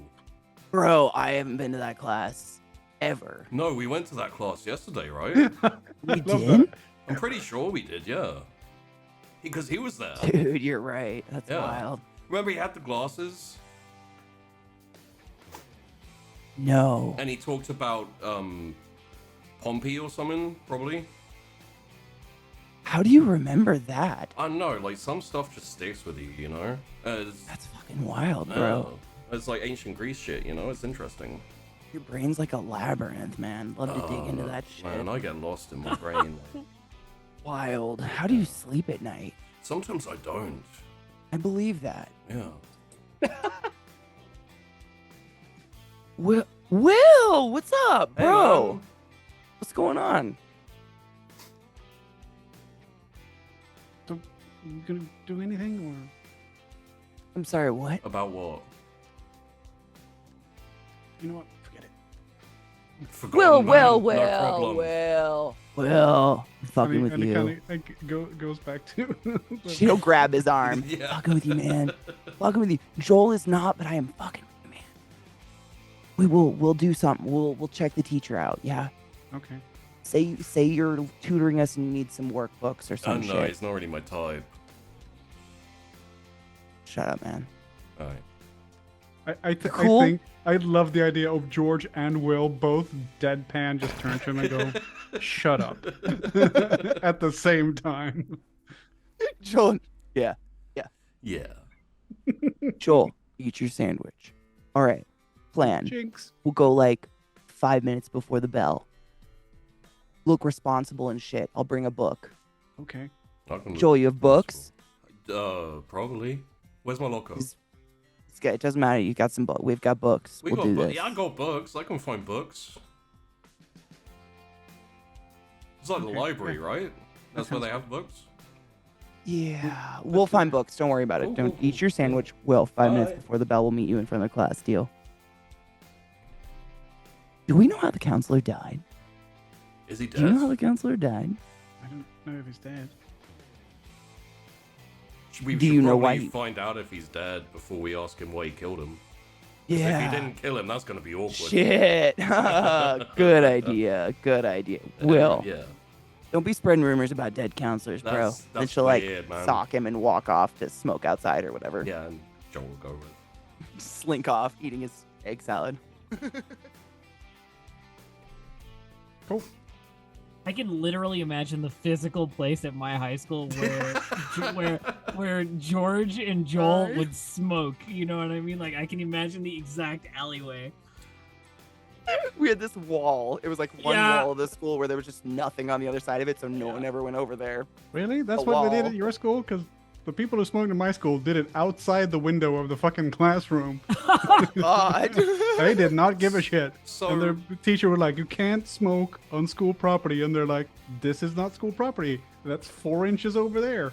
So because it was next to the supermarket, so they just stood outside the supermarket and smoked there. And My question here is I had a thought, Cecilia, that you may try and use this opportunity to talk to someone you don't often get to, buoyed by the encouragement you received randomly. So what I was thinking is, would you like to try and do a little bit of investigating to see what rumors and gossip you can pick up before you attempt, if you want to attempt to speak to Tori and like maybe, you know, get that crowbar of social crowbar in there and be like, let me in. Look, the best thing you can do is know as much as possible so you can get in and as many conversations as possible. Yeah. So just as we have all of our classes and all of the topics we need to learn, the social habitat that is the lunch, like, lunchtime and, like, the canteen area, that's, like, another topic you need to master in life. So 100% yes, I would like to see Okay. what I can catch on. So, in this instance, I will ask you to make an investigate roll. And I think for the first time, you'll be able to use your power tags, which is exciting. If you think any, or Investigate a weaknesses, mystery. if you think any would apply. First actual, like, Oh, no, it is a core roll. Okay, never mind. It's not. It's the first thing we have that's not a face danger, right? Yeah. Oh well, it's the first thing where tags apply as well. I don't think I have that many that apply to social situations. Yeah, I would say optimistic. that kind of checks out, though, right? Yeah, I think optimistic I would love you. work in your favor here. So you can +1 for the optimistic. Hard work. I would say hardworking. You know, like that definitely works there. And I think those are the only ones. I'd say- Oh no. I'd say overachiever as well. Overachiever. Yeah. In terms of weaknesses, I love it. It's so tragic. I know. Working so hard for this social interaction. I would. I'm looking forward to this dialogue. Is all I have to say. I would also say, in this instance, you'll never be enough probably applies for one of the weaknesses. Just because that would, you know, if she is rebuffed enough, that will, you know, take place.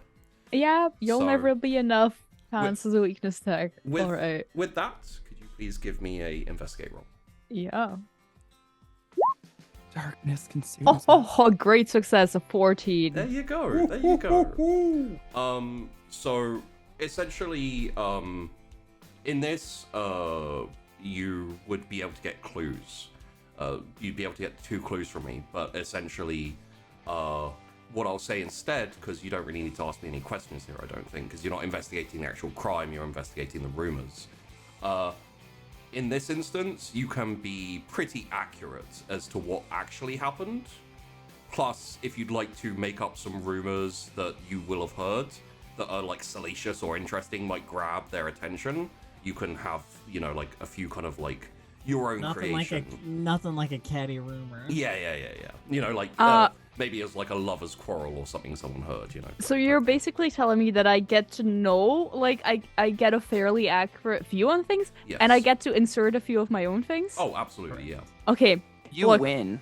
We joked about it before, right? But Cecilia will 100% go put blame on Ashford. Okay. Because she thinks he's not an adequate teacher. And, like, I imagine there's been a couple of people saw him around the area, so there'd definitely be a rumor about him, like, having spoken to him just before or something along those lines, so feel free to run with that, absolutely. Yeah, so absolutely on that thing, on that part, she will play into the rumors that are already there, saying that he was the last person to be seen with the counselor, and being like, yeah, like, the school, I heard that the school actually never did a really, like, big background check on him, so, like, I'm pretty, like, I heard that, like, 90% of the teachers, like, don't even know why this guy showed up. Like, apparently some other teacher needed to be here, but he could, like, some mysterious circumstances that he couldn't make it, and so, like, they hired this Ashford guy because he was conveniently there, and, like, the school, like, they missed their shit on this, and, like, I don't know, I would not trust a guy, and especially in a town like this where everyone knows everyone, like, it's weird that no one knows this Ashford dude. That's all I'm saying, you know, and he was seen as last, and I heard that he didn't really like the counselor that much, so yeah. Weird. And one of the girls, because I'm assuming you're talking to the gaggle of Tory friends. Yeah. No, not sure. yet.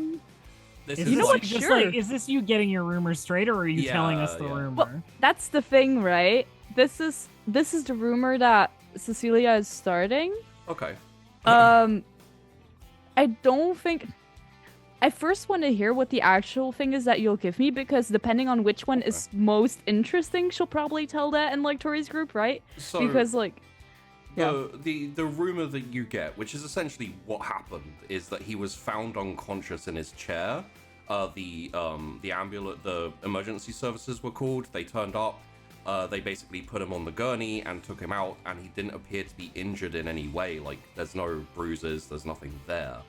So no one, and people heard the EMTs basically saying, like, there's no idea what's wrong with him. We'll have to take him for, you know, tests and observation and stuff. So, but, you know, again, don't let that stop you from savage beating by Mr. Ashford, if you want.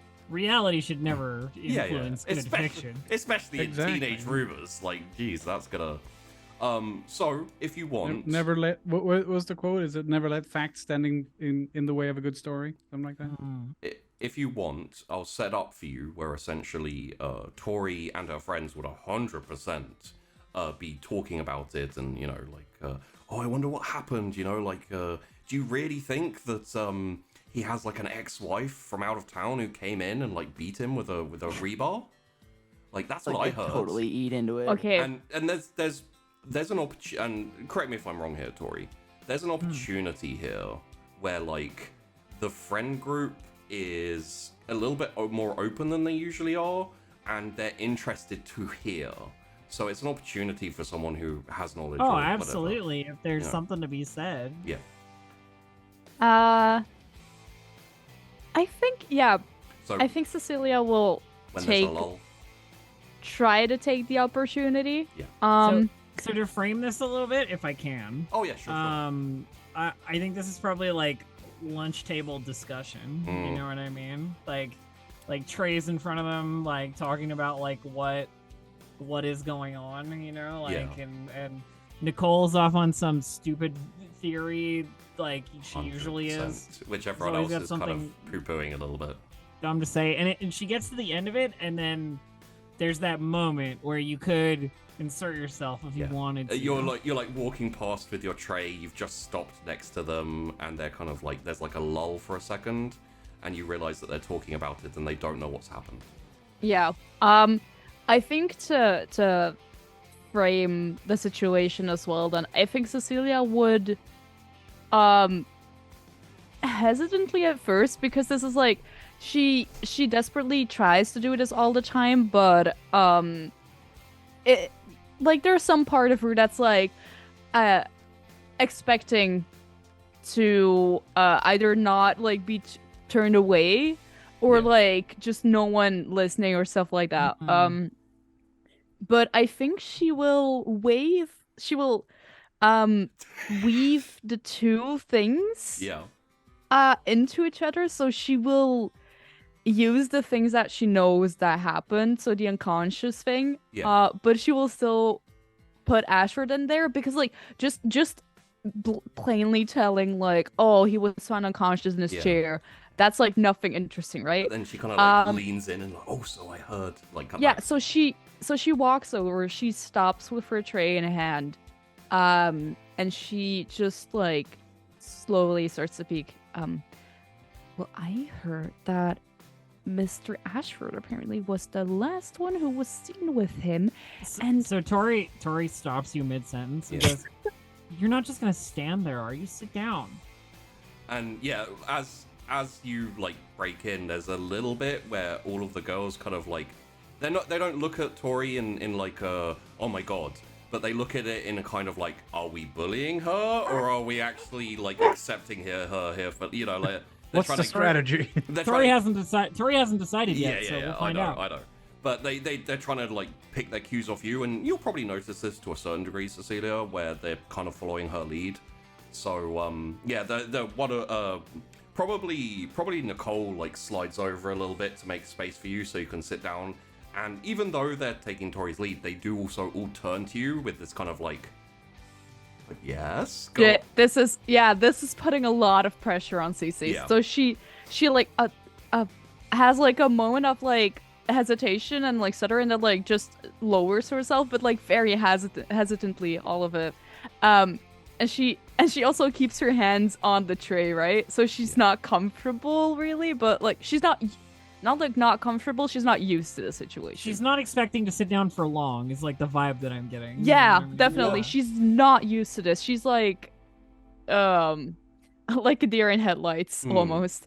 That's what Tori loves. Watching you like try and deal with a situation beyond your control is like her whole life. So definitely. I'm going to insert something a little bit different here. So go with this. Because you rolled so well with your first roll, I'm not going to ask you to make a roll. You can RP this out as much as you want, but Elf, if at any point you feel like she needs to convince or anything along those lines, you can ask for a roll to basically... Oh, sure. So, because Tori is in command of her group the way she is, she can dictate how this goes, and she can dictate the difficulty here. So you're essentially the arbiter of... But I also think Tori is feeling kind of magnanimous. Yeah, I noticed you earlier, and now you're trying to tell me something that I might find interesting. Is like, absolutely. Yes, come to me, bring me the resources. Like I am your lord and master. You know, like so, yeah, correct. As I said, CC will 100% bow down, kiss the ring. Yeah.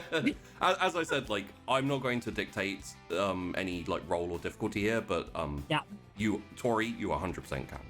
So. Yeah. So Tori's attention is fully on you now. Mm-hmm. This is like, she has stopped eating. She's waiting for you to say what you're going to say. Yeah. So she'll continue. So Ashford, none of the teachers, like almost none of the teachers know him. He apparently wasn't even supposed to be like in this position up until like some other guy was supposed to be here, but like he didn't show up. It was very mysterious, and like the school didn't really do a good background check on like Ashford, and so him now being seen last with like the counselor, and then the counselor being unconscious and there were like no wounds on him, so like he probably slipped the counselor or something. It's all very suspicious, and like I would not, the Ashford dude, he doesn't seem like a real teacher. Tori says like, ugh, yeah, that was such an awkward class. You know, like Because she got like put on the spot, right? Like by this guy at one point. Yeah. He called you smart girl as well. Yeah. And Laura will also chime in and be like, he's kind of creepy, like those glasses, like, you know, like why does he need to hide his eyes anyway? What is he, like, cracked out or something? Right? Everybody's just like agreeing with this like obvious rumor. Oh my god, you're like totally correct. I had a cousin one time that did the crack and totally wore those glasses. I think glasses. Tori like hears the rumor, absorbs the rumor, goes, "That's interesting, but you're Cecilia, right?" Yeah, you're Tori. Yeah, we're in drama together. And wait, don't we have another one, right? Yeah. We have so she was like, and foreign languages. Right. like you're interesting enough to remember in one context. Yeah. In two contexts, Yeah. I don't know. And I'll say as well, when you both acknowledge, you know, that you are aware of each other and stuff, the girls around relax a little bit, a little bit more. And actually, Rebecca chimes in and says, "Doesn't your family have a farm, like, out on the edge of town? Like, yeah, they raise horses, right?" And further down the table, you just hear, like, a kind of soft sigh, and Nicole's like, "Ah, I love horses." And what I'll say is essentially, for the moment, given how Tori's dictated proceedings, the group is, like, not, I wouldn't say welcoming, but there's no coldness there. There is a casual acceptance of your presence. Yeah. Yeah. I will definitely say that also because Cecilia isn't used to this. She will try to blend in a bit and like stay in the background a bit. So once the like big thing of like the rumor has passed, right? Like she saw that as her moment to like shine, quote unquote. So once that has passed and like there's an other topic, her interaction will be a bit like definitely a bit more limited. Yeah, no. Tori does not allow for this. Okay. No background for you. You are the new novel thing in front of her, and you're the center of attention. Yeah. So, Can I ask a question? All right. Yeah. Just about the dynamic in Tori's group. So when Cecilia like tells her story, like the rumor, the story, do they look to you to gauge what their reaction should be? I definitely think Or there's is a little bit Tori of that. kind of Some of them, okay. some of them like more or less, right? Like Nicole is very much like a yes man, you know, like Laura is more like an actual friend. You Laura know what I mean? goes has opinions. Yeah, Laura goes along with Tori because they're familiar with each other. I'd say the only person who's a little more independent would be Rebecca. Yeah. Aside from that, yeah, it's pretty much. But so Tori like gets the conversation back on track and says, "So Cecilia, what do you do for fun?" Oh dear. Oh no. I imagine just the sweat. Like that meme. Like suddenly she's like, "Fun? What is fun? What is fun? How do fun? What is acceptable here?" And I don't know. Okay, so you basically said I could RP this because I felt Yeah. like this is a very big moment where I would roll, but If you want to roll, you can roll. And I mean, no. You know. The most, No. the most appropriate to me would be face danger, I guess, but no, because I definitely think she'll try here. Yeah. Like she's Yeah. not oblivious. But I sort of am, so I think the thing they do is take the cars of the ones that have cars and like go shopping or go to like a bar where they probably shouldn't be and stuff. okay. If you're thinking about like what the group does, is that what you're thinking, or like? What do kids do in that? What did they do in the 90s? She's trying to figure out like what. That's a great question. I mean, there's always shopping mall loitering, which is a solid topic. Loitering in for- general. I would say shopping, like and like hobbies, you know, whatever your going to the hobby is, mall. like like for Tori, like swimming is probably a big thing. Yeah. Cecilia would know that, so possibly what you could go for would be like I like to hang out after school, like, you know, go to the mall or things like that. If you're trying to be cool, yeah. Yeah. You essentially give answers that you know that they want to hear, as opposed to the truth. My guess. Yeah, would it's be. like it's up to you, roleplay wise, like what you Yeah. want to do. Sometimes Yeah, help I out at think- the farm, maybe. You know. I think knowing Cecilia's mindset, she will definitely try to get Yeah. approval here. Try to okay. get recognition. Could be your last chance. Yeah, she's not confident enough to be like, oh well, I do this and this and this. So, like, this is my actual interest now. All your after school clubs that you could tell me about. Is any kid in high school honestly that confident? No, it always happens at the end of the No. movie where they're like, oh my god, I'm proud to be myself. So that's not no. It's the scene where you take your glasses off and shake your hair down. Yeah. Wonderwall starts playing. She says, "Oh wait, I love to wait, is it? I can't just say work out. I can like you know, go to the mall, do shop. Like yeah, you know. but she's basically gonna say like go to the mall, but then also like because Tori does swimming and stuff. Fitness stuff, yeah. Yeah, Workout but is like okay. Yeah. I don't. yeah. I think she'll. Yeah, okay. If we agree that workout is not wrong in this, Yeah, no, you're good. You're good. I'd say yes. so then she'll say like, yeah, I like to work out from time to time, because I think it's like very important when we sit on our asses here and heal all the boring stuff all day.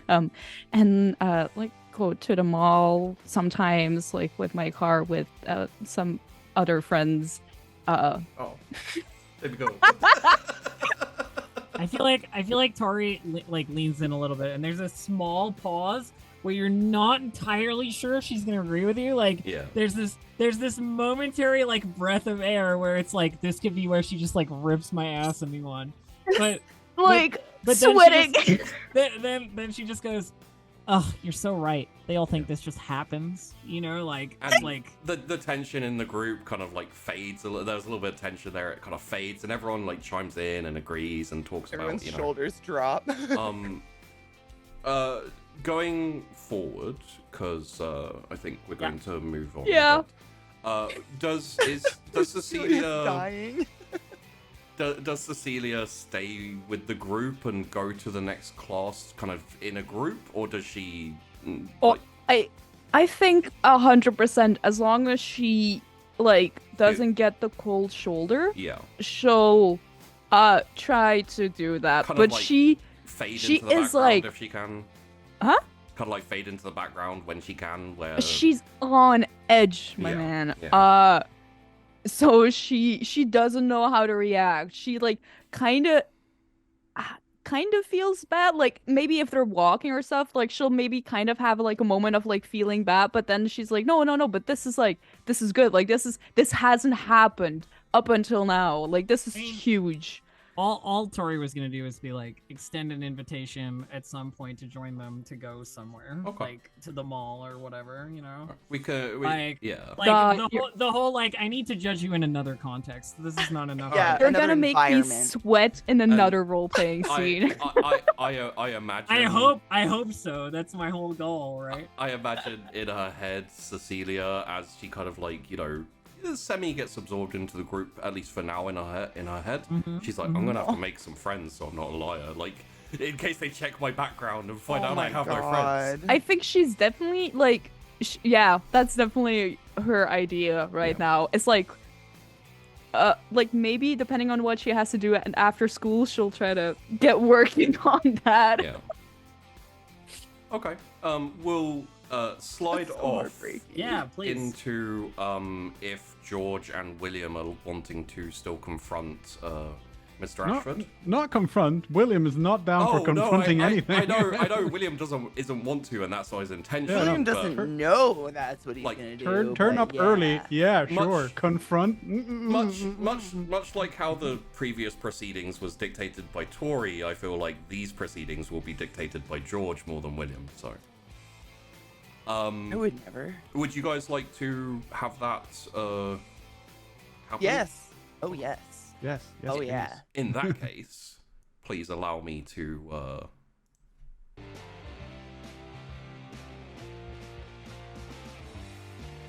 Perfect. yeah. How do you approach? So I imagine I'm probably Cautiously. waiting by the door, Yeah. and I see William walk up, and Joel like comes out of nowhere and like pounces on William. Sup? What's up, brah?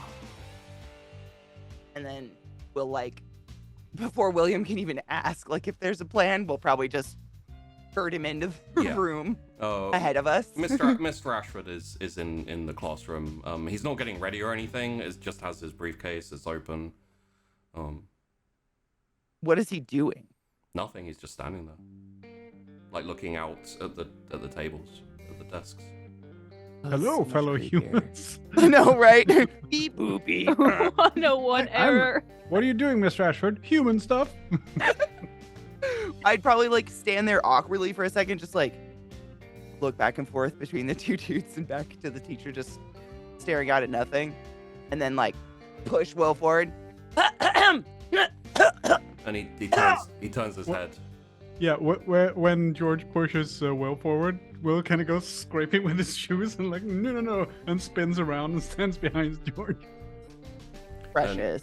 He looks over and he goes, "Ah, kids, can I help you?" She'll like look back at Will. God damn. We're paying this smarter than us kid. Angry Go. tutor. I remember you. Okay, I can't do this. She'll just push Will forward. And stand. Yes.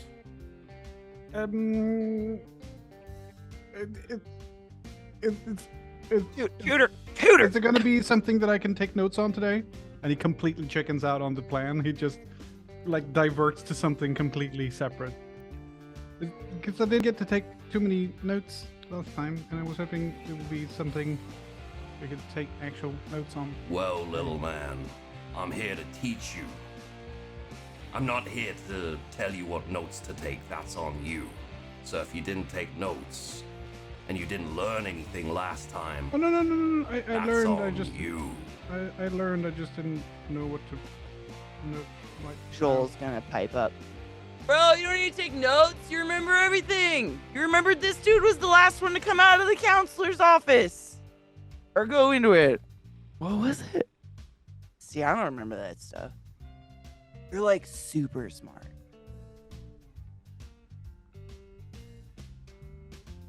Do you have something you want to say, little man? Me? No. I was just that question. Thank you. And then he looks up at you, George, and at Joel and says, "How about Angry Go? An airhead." Dude, I got a nickname.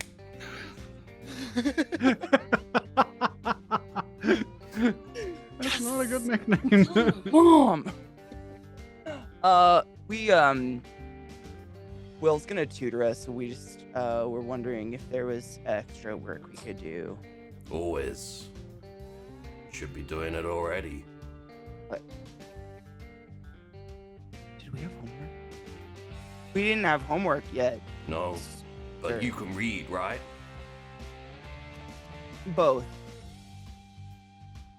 So, go to the library. Pick up a book. Be careful what you pick up, but read it. Is that all this class is? Is library time? No, I'll be So I'm teaching into you that. things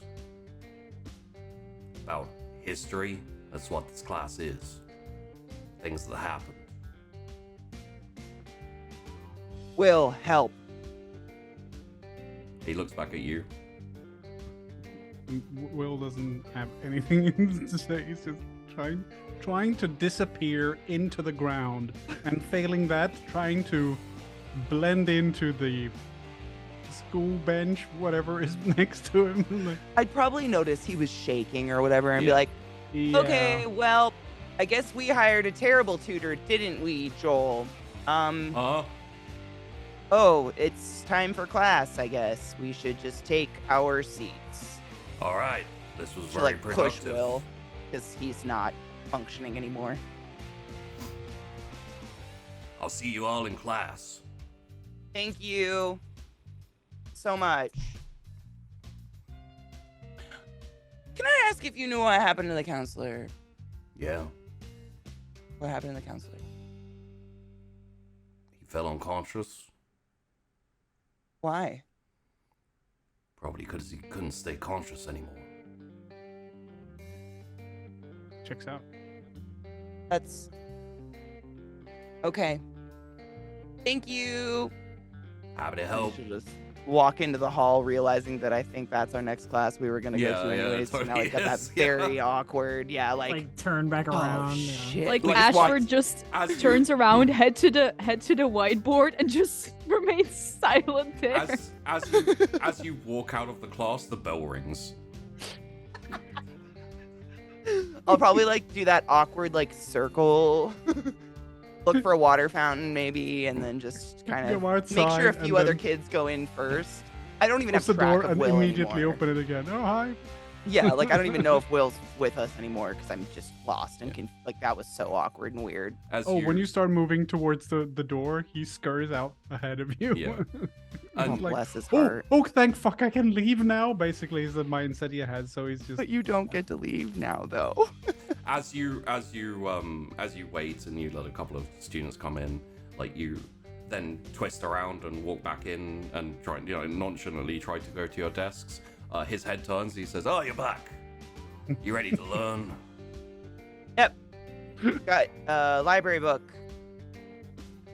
All right, let's learn. And the class begins and carries on. So, Cece sitting in the same desk area as the rest of the Tory gaggle. okay. I just want to say that George makes note how disarming those reflective glasses are. Because I can, like, the reflection of them. I imagine, like, when they're talking to him, because he's probably taller than them, it's literally just, like, a weird fisheye lens of exactly her and Joel, like... It's like a 90s in there. lens. Yeah, exactly. Yeah. Literally what I was picturing. Cool. So... Your image, like, of you and Joel just staring up, like, fisheye, like... I don't imagine that George feels that way that often, so this is probably a fairly pointed. new... Yeah. Very much so. Like I was saying, I think I said this last episode too, like this is the very first time someone truly disarms her. Yeah. She doesn't know how to approach this guy because he doesn't act like a professional adult around her. He kind of talks like she's an adult a little bit, you know? Yeah. She doesn't know what to do. Yeah.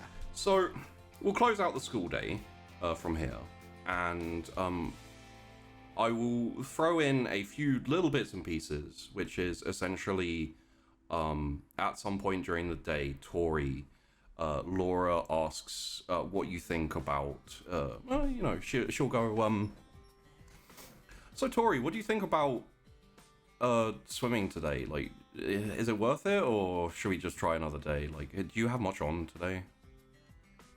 I should be good to spend a little extra time after school. If you want to go, like, right away, like, when we're done. Yeah, no, that sounds good to me. I need to get some practice in. Do you want to go to the pool or the lake? Indoors. Indoors is better. Indoors? Pool, Okay. Pool do. Okay. Unless you've seen Are You Afraid of the Dark? Essentially the pool. Well, it's like fucking August, isn't it? Like. Yeah. But True. like, it's not the first time you've been in the lake in the... No, obviously not. But... And the difference essentially is that the lake is a bit more, is less peopled.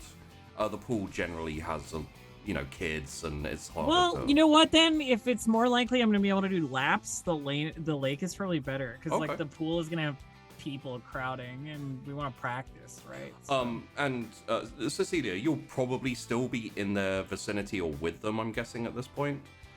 So there's kind of like Tori has not stopped you from tagging along with whatever during this day since lunch. If you if you know what I mean, like. So Yeah, so she's like allowed to be a decoration. Yeah, you're for the allowed to moment. be. You're allowed to be nearby. So On Wednesdays, we wear They'll- pink.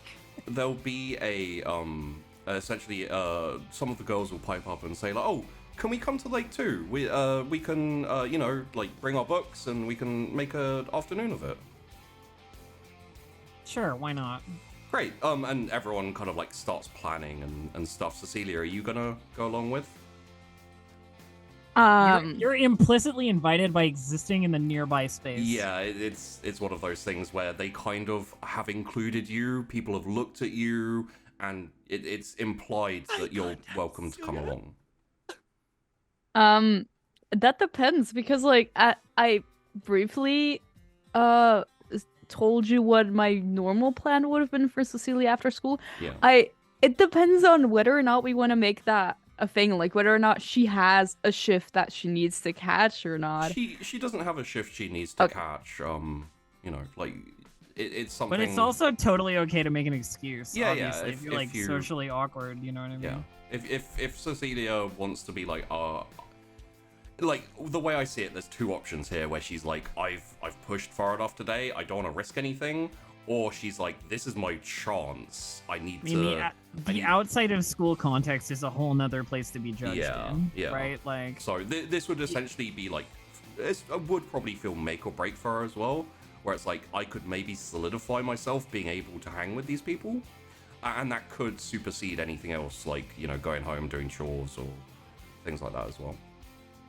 It's really down to you and Cecilia. I was gonna ask that question, just like a character question of Cecilia. Like, is she so, I hate to use this word, I can't think of another one, desperate for friends that she would shrug off all of the other All responsibility. responsibilities From- not to give up on this? From what I know, it also kind of goes deeper than that.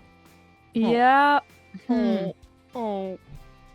Because she's not per se desperate for friends. She's desperate for something else, and God, this is a really difficult This is one because tough. it's like Welcome to it's high like school. a I make know, or break God. situation I mean, for her. this is literally a like they're getting into the various vehicles, you know, like pairing up and Yeah, what yeah. have you, Probably and, looking like- at her with a door open. and going like, "You coming?" You know what I mean? Like, Okay, I Mm. think just that whole situation and that like just pressure of like it's now or never will make her go along. And Okay.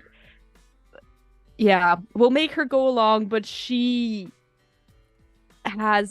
dreading tonight if a certain people are at home. Okay. In that case, we're going to follow along with you for a little longer. Okay. That made me nervous, Cecilia. Shit, you're gonna make me sweat in a second role-playing scene like this Yes. in one episode? Yes. So, Welcome to high school, ditto. first up, I'll say you Okay, I probably sweat as well. You probably have a chance to grab your like kind of swim gear, like anything like that Yeah. needed if you Well, want. Tori just has stuff in her car. Yeah. So if you want to swim, it'll be an option. I assume that once you get there, the girl group in general, I'd say also probably Aaron comes along. Yeah, there's always the you- token one or two Yeah. guys that tag along. Yeah, always. there's another nondescript kind of basketball player who came along too. Can I suggest just something, hanging. Sheepy? Yeah. Unless you have another idea or it's like, no, I don't want that. But instead of a vague basketball player, could it be? I think Rodney is a dude, right? Let's have a look here. Unless you have like other plans for him,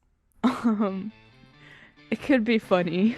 Yeah, sure. Yeah, Rodney. Rodney is. He's part of the sporty types. He's a bit more school conscious, so he doesn't always hang around with Tori's gang. But he is friends with Aaron as well, so he would get swept up in If the you're wake. friends with Aaron, it's pretty Yeah. easy to just be tertiarily friends with everybody. Yeah, involved. yeah. So what I'll say is, starting off, there's a little bit of hanging around and like setting up kind of beach towel type things, you know, like setting up a little kind of mini camp on the edge of the lake. You've got Yep. one of those typical like pontoons that go out and, you know, It's formed like an L shape made out of wood, which you can kind of like jump in the water from. My guess is that both Tori and Laura will take these things seriously enough that they'll essentially hang for a very short amount and then start doing laps and starting to, you know, like. Well, like they have a properly little practice. routine to go over. They'll hang out, then they'll hang out after. You know what Okay. I mean? Like that's kind of how it goes. As we go from here, could I ask both of you please to roll me face danger? Ah, face danger. Tori, if you will, add 2 into that so that you get a little bit of a bonus. I have the defining swim team event thing. Oh, the tags in this case won't. Okay. They don't matter. No. It's Killer Croc, but legally distinct. It should Okay. be +2 on that 6. Both I for didn't mild actually success find then. anything. All right. Could I ask you to both roll them again flat, please? Just because this was a draw. Oh shit. 7 and 11 for Elf. Okay. In that case, as the camera generally pans over all the students, you know, talking and chatting and everything, there's a moment, Cecilia, where you need a breather. Like you won't be noticed stepping away. Oh. Well, you know, it's there's a fair few kids, and I mean, Oh yeah, it's like she may be going to the bathroom or something. Yeah. yeah, the I catch you. the added stress of Rodney being there puts a little bit more pressure on you yourself. You still have that can he gave you up on your wall, and Oh no. Yeah. Oh no. you step away and you step towards essentially there's a group of shacks and not like worn down shacks or anything, just kind of like huts where people can change and all that type of thing, public area and everything. And you're taking stock as it's getting a little bit later. The sun's not going down or anything, it's not cold yet or anything like that. You're taking stock and you hear the distinct sounds of little plinky notes. Bling, bling, bling, bling, bling, bling, bling, bling, bling, bling, bling, bling. Almost like a little ditty from like a music box or something.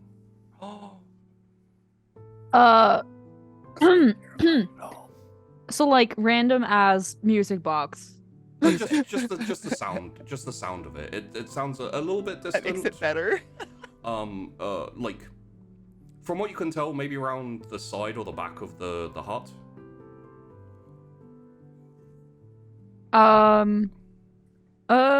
Sketch my Jesus, my voice. Sketch Sorry. my situation for me real quick. Like, is this one big building? Is this am I this- inside? You're just outside the front of the like this kind of set of like a kind of hut, which people can go in and they can change and that type of thing. You're a little bit away, like further towards the forest around the lake, and the group is kind of like on the shore. They're kind of like, you know, a little bit cheering for Tori going on and for Laura as well. They're not really paying attention at currently, which is how you kind of stepped away and took a quiet moment. Yeah. All right. Then I think that's like a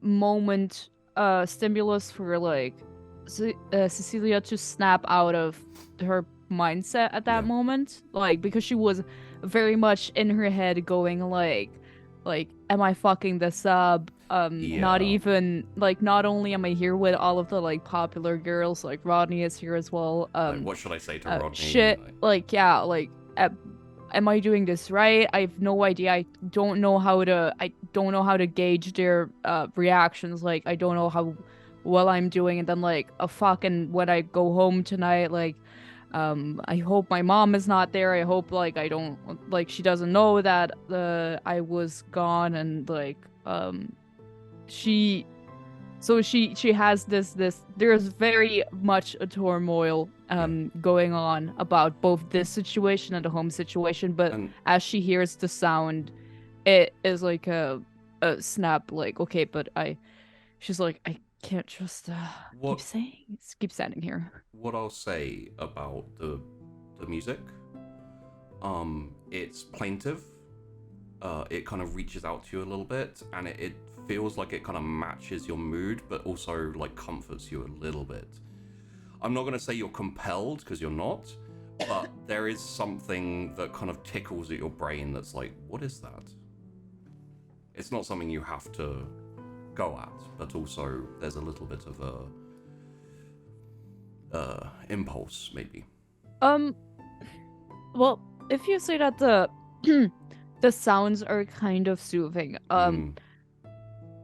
I don't think, realistically speaking, in this situation, maybe if Cecilia could move a bit to the side so that she is still like away from the others, but can look at like the lake where Tori and Laura are swimming at this point, because I feel like it's more natural for her in this situation to like just slightly move, try to get her mind back, but like look at the people swimming and not like, I think that's more of a priority at this moment, but she wouldn't like be running away or stuff like that. She would just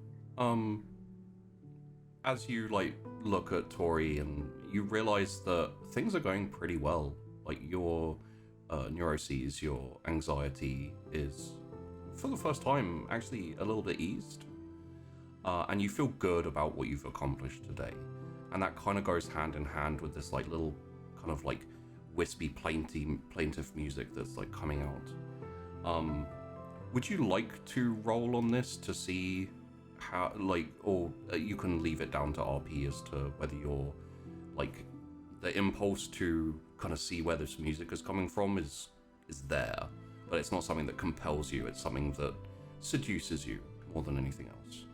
I don't know, because I like RPing this because I feel like the sound was like a very that strange moment at first, but then like as it's the feeling of it being kind of soothing, I feel like it's something that just very quickly fades into the background. That's something that you accept. Of course. So I feel like that's fitting in this scene. Yeah. If you feel like there's not, or then I could roll for it, but wherever I just feel like you want to go with this, I'm down with it. I feel like she is just standing there watching the others, and she just like I guess you could say she doesn't want to look at the, like, go look for the music, because, like, it feels like if she finds it, it, like, breaks the moment of, like, her anxiety being down and stuff, so she's just like, yeah. So, in essence, she doesn't want to investigate the music source. Which, again, is perfectly fine. She's not compelled. She doesn't have to. It's whether she plays off that seduction and impulse or not, which is easy enough to ignore if she's more distracted by everyone there. I'm very much doubting this. Off in the distance, your friends splash, splash, laugh, laugh. Yeah. yeah, definitely. Giggle, giggle, ha ha ha. Go Tori. We love you. No! Okay, so it's difficult for me to answer this, but when you say like the impulse thing, I think it's easy to answer in the way that Cecilia is not an impulsive person. She's not. Yeah. I think that answers the situation. As in, like, would she follow the impulse to do this? She's not an impulsive person. No. She wouldn't do that. I think that makes sense. Okay. So you head back eventually and sit down with what I'm going to call, from your perspective at least, your friends.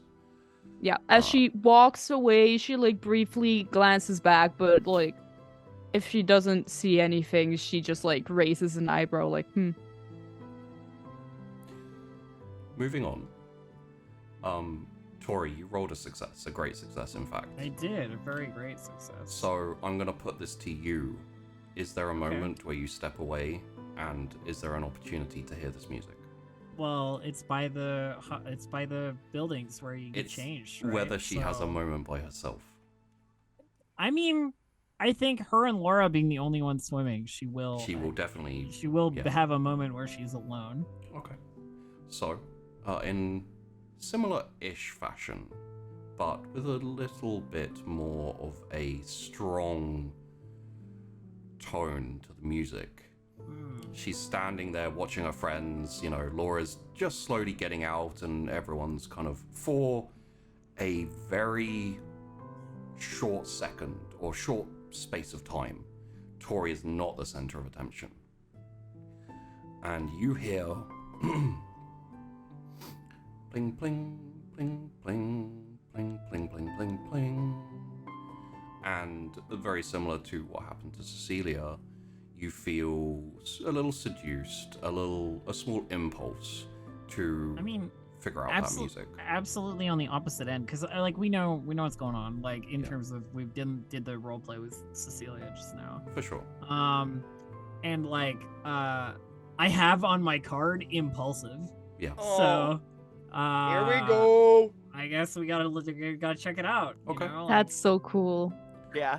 Stepping away from the view of everyone, you follow this music around the side of the hut, looking, and then kind of nestled in a wilder patch of grass is this ornate, almost like oyster shell looking kind of contraption container thing that has a little mermaid that is spinning around with the music.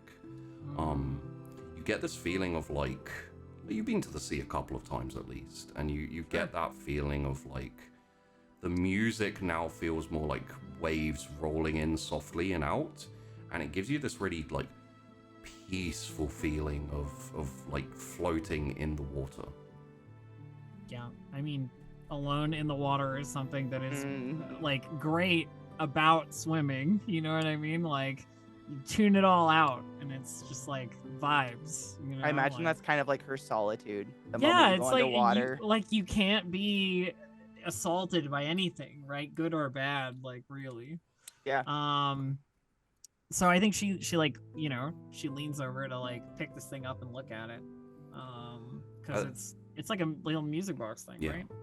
As you lean in and your hands wrap around it and start to pull it up, that sound of the ocean turns into the crashing of waves, and suddenly you see from inside this kind of oyster shell looking thing, a huge wave builds and zooms towards you and engulfs you, and you lose consciousness. Oh, okay. Yeah. Oh no. To highlight what happens after this, after a couple of minutes of not seeing where Tori is, everyone starts calling for her and searching for her. They find her round the back of the shed, the hut, unconscious with nothing else in sight, no weird oyster shell music or anything like that. They quickly pick her up and take her to the hospital to make sure she's okay. Everything gets very crazy and wild and everyone's panicking. Tori, you open your eyes in a hospital bed. Hey, you made it to the hospital after all, Cecilia. I'm just saying. And hi, I'm your nurse today.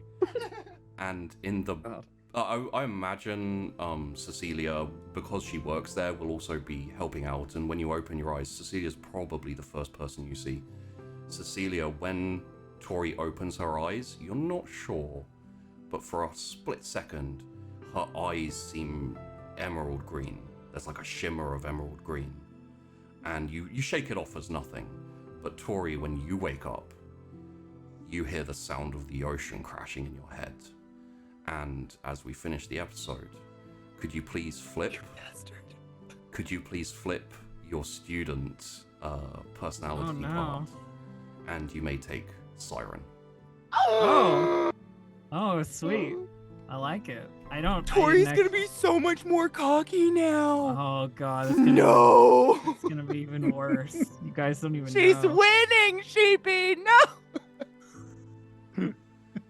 I have so many thoughts on this, but Yeah. I'm so fucking curious. Now, like, I can't believe that came out of you saying no as well, like, to a certain extent. Like, oh my god. okay, so Sheepy, please do the out because I want to talk about this. Please Yeah. let's do the outros after show talk.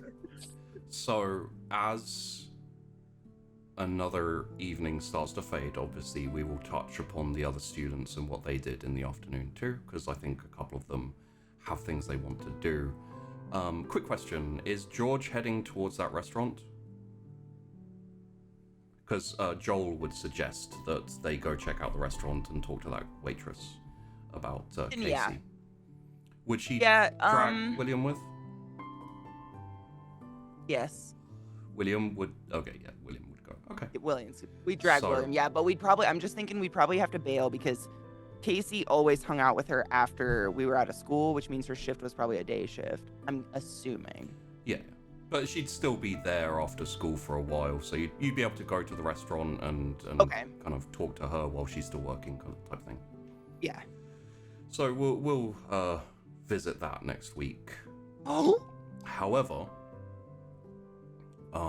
as the camera moves away onto a dark, slowly darkening Quail Town again, it stops and zooms into the edge of town where a bus from outside of town has stopped and is letting off a whole load of people, and in a very plain dark suit with almost slightly graying skin, very kind of like slicked hair and shiny black shoes, a slightly slouched, very kind of dead-eyed looking gentleman steps out into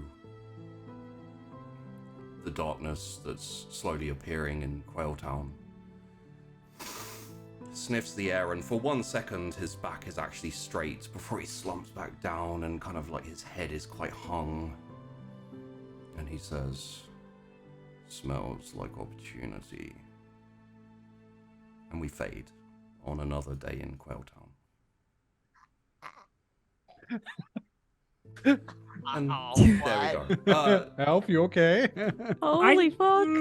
Given the given the tone of the end of the episode, I'm going to leave this music on and open the floor to anything anyone wants to talk about. I'm not in a hurry to finish, so I'm happy. Oh, you want to do the post show conversation Like- about the show here now? Well, I mean, Yeah. look, all I'm saying is, you don't need to feel hurried unless anyone does have to wrap up and we need to go. So if you'd like to sit and chat for a while, happy to run.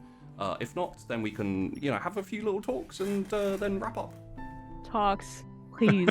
Syrinx wants to talk. Holy Syrinx shit! Syrinx Okay. has vibes, feelings. I open the floor to all of you. If you want to ask me questions, I'll answer. But for now, just feel free to, go crazy. The whole last scene of my god, of like the song, and like as you said, Elf, like it also being Cecilia said no, and then like the moment you said, oh well, Tori has impulsive on her character sheet, I was like, this is too perfect. Like Chills.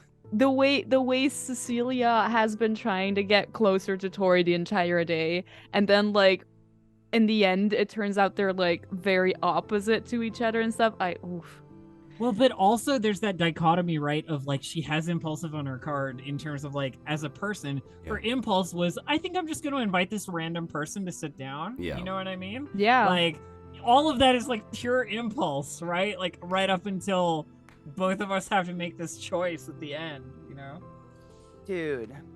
It was very hard because I was like, I don't know, but then the way I like that you didn't say, oh, it's so inviting, like you need to go look at it, because it's like that would have been very different. Like the way you Mm-hmm. made it feel is like, oh, it's soothing, like it's a bit hypnotizing, but like it could be in the background, like you don't need to go and find it out, because that was a very difficult choice to make of like, oh, but would Cecilia go and check it out or not? But like when it was all about impulses, I was like, yeah, no, definitely. Like if it's all about impulses, she wouldn't impulsively go and check it out. No, totally. Well, and there's that like level to it that I was thinking about while we were doing the scene, right? Where there's a certain degree of confidence that comes with like the unknown, you know what I mean? Where some people are like, I don't know what it is, I shouldn't touch it, or like I need to focus on what I'm doing, and some people are like, I don't know what it is, it's mine and I must have it, you know what I mean? Like, and it's like exactly the two characters, you know, like in the vibe that I get of them. Kind of played out in their interaction in the, like you said, in the cafeteria. Like Cecilia was very kind of like tentative and planning step by step, and like there's no impulse there. And then Tori's like, yo, what's up? Sit down. Yeah. And that because Tori exists in this like place of confidence that comes with being the queen of everything she surveys, right? Like it's like you don't have to think about how you're gonna do it. I mean, you do, but only to the point that it isn't a problem for you. You know, right? What It's I like mean? I was just thinking about that. It's like a catch. Like you have to be confident enough that the people that follow you around are probably very not confident. You know, they're very like insecure and whatever. So you have to like portray confidence, but it all comes out of. I mean, you're playing a game, right? Where kind of or like a part almost. Yeah, you're acting, right? Like to a certain extent, even if Dude, you don't think wild. you are, you kind of are. It's masking, right? It's kind of masking a little bit. And dude, and I imagine like sorry, I didn't mean to interrupt you. I just want to say like when you asked if Tori's character would have a chance to go off by herself, I picture her as the type that would like find that as like solace. Like, you know, like she kind of like fake feeds off that, you know, everybody loves me, woo, Tori. But the moment she gets by herself, she like exhales. Yeah. So I picture that for some reason. I agree with you, and I think that like as the character, my immediate thought is there's a difference between like group confidence and like showing off for like an audience. Yeah. And like solo confidence in yourself, right? Yeah. And like as soon as you're alone, it's about you. It's not about anybody else, right? Ugh. And some of that is like the way that she acted when she got home on the first day, right? Like where it's like I gotta look after my siblings and then I can do whatever I want, like, and I'm just like alone, right? Nobody has to know about like any of this. Yeah. Really. So it's like the quiet moments, right?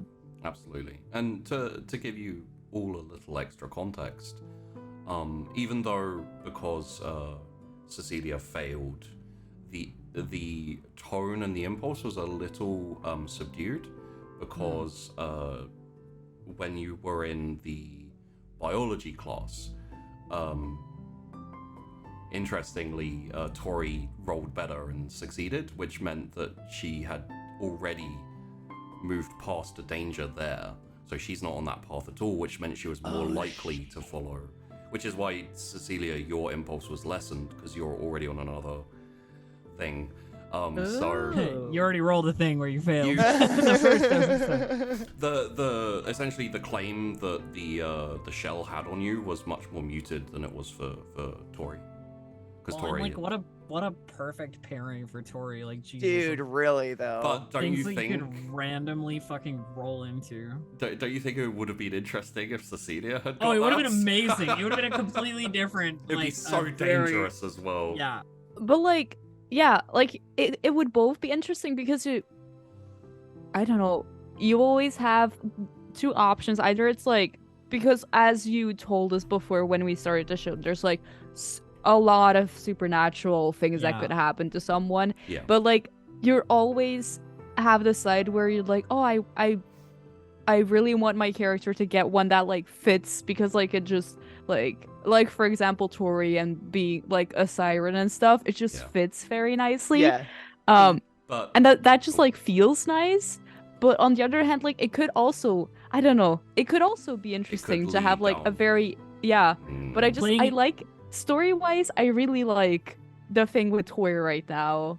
The other thing sorry, Shibi, can I? Yeah. The playing with or against type, right, is like, Yeah. you don't want something that isn't either with or against. You don't want like this middle part, right? Yeah. Like you want either it's like gonna really fuck your life up, or it's gonna really like help you in some way. Enhance, Yep. Right? Yeah. Which is what I was gonna say. The other person who I thought would be the most suited for this, but would be harder to get in that situation, would be George.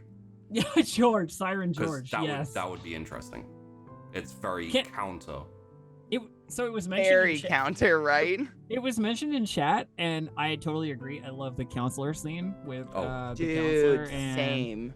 and with Will. And there are so many unanswered questions there. Like Will's answers were like, it was like you're watching a TV show and you know, like 4 episodes down, you're gonna have a flashback episode that's all about Will in England or whatever. Yeah. You know what Yeah. I mean? Yeah. It's gonna make us all weep ourselves stupid. You know, like, oh god. And now what I feel is so much curious. Yeah, I was just gonna add on to what you said. Like, I feel like I don't know if Will has ever. I mean, not that was like, you know, gushing, opening up to someone, but like the person that got Will to open up a little bit is now gone. I mean, that's the point of a counselor, is to approach a kid in the way where they're going to open up. Yeah. And you know, like with Will, you have to be a little bit firm and authoritative, but also kind of gentle, because he's like a horse. He'll like startle and shut down. It's if you're like not gentle careful. but confident. I mean, like we absolutely saw in that scene with the teacher where George is like, "Say the shit," and he's like, "No." Yeah. So yeah, I really liked the counselor scene. I felt bad that he was going to turn up unconscious, as it were. But it's a nice little bit of. I'm still reeling from like, you put Casey on a bunch of our like stuff and Casey's gone. You know what I mean? Like, oh no, I'm just Casey. We might go for a walk and find an old man. Where that old man is. Can I phrase something? I know that in-game, I love how cliche this is going, because in-game, like, Cecilia 100% is, like, bitching on Ashford right now just because he was, like, a bad teacher in her eyes to her.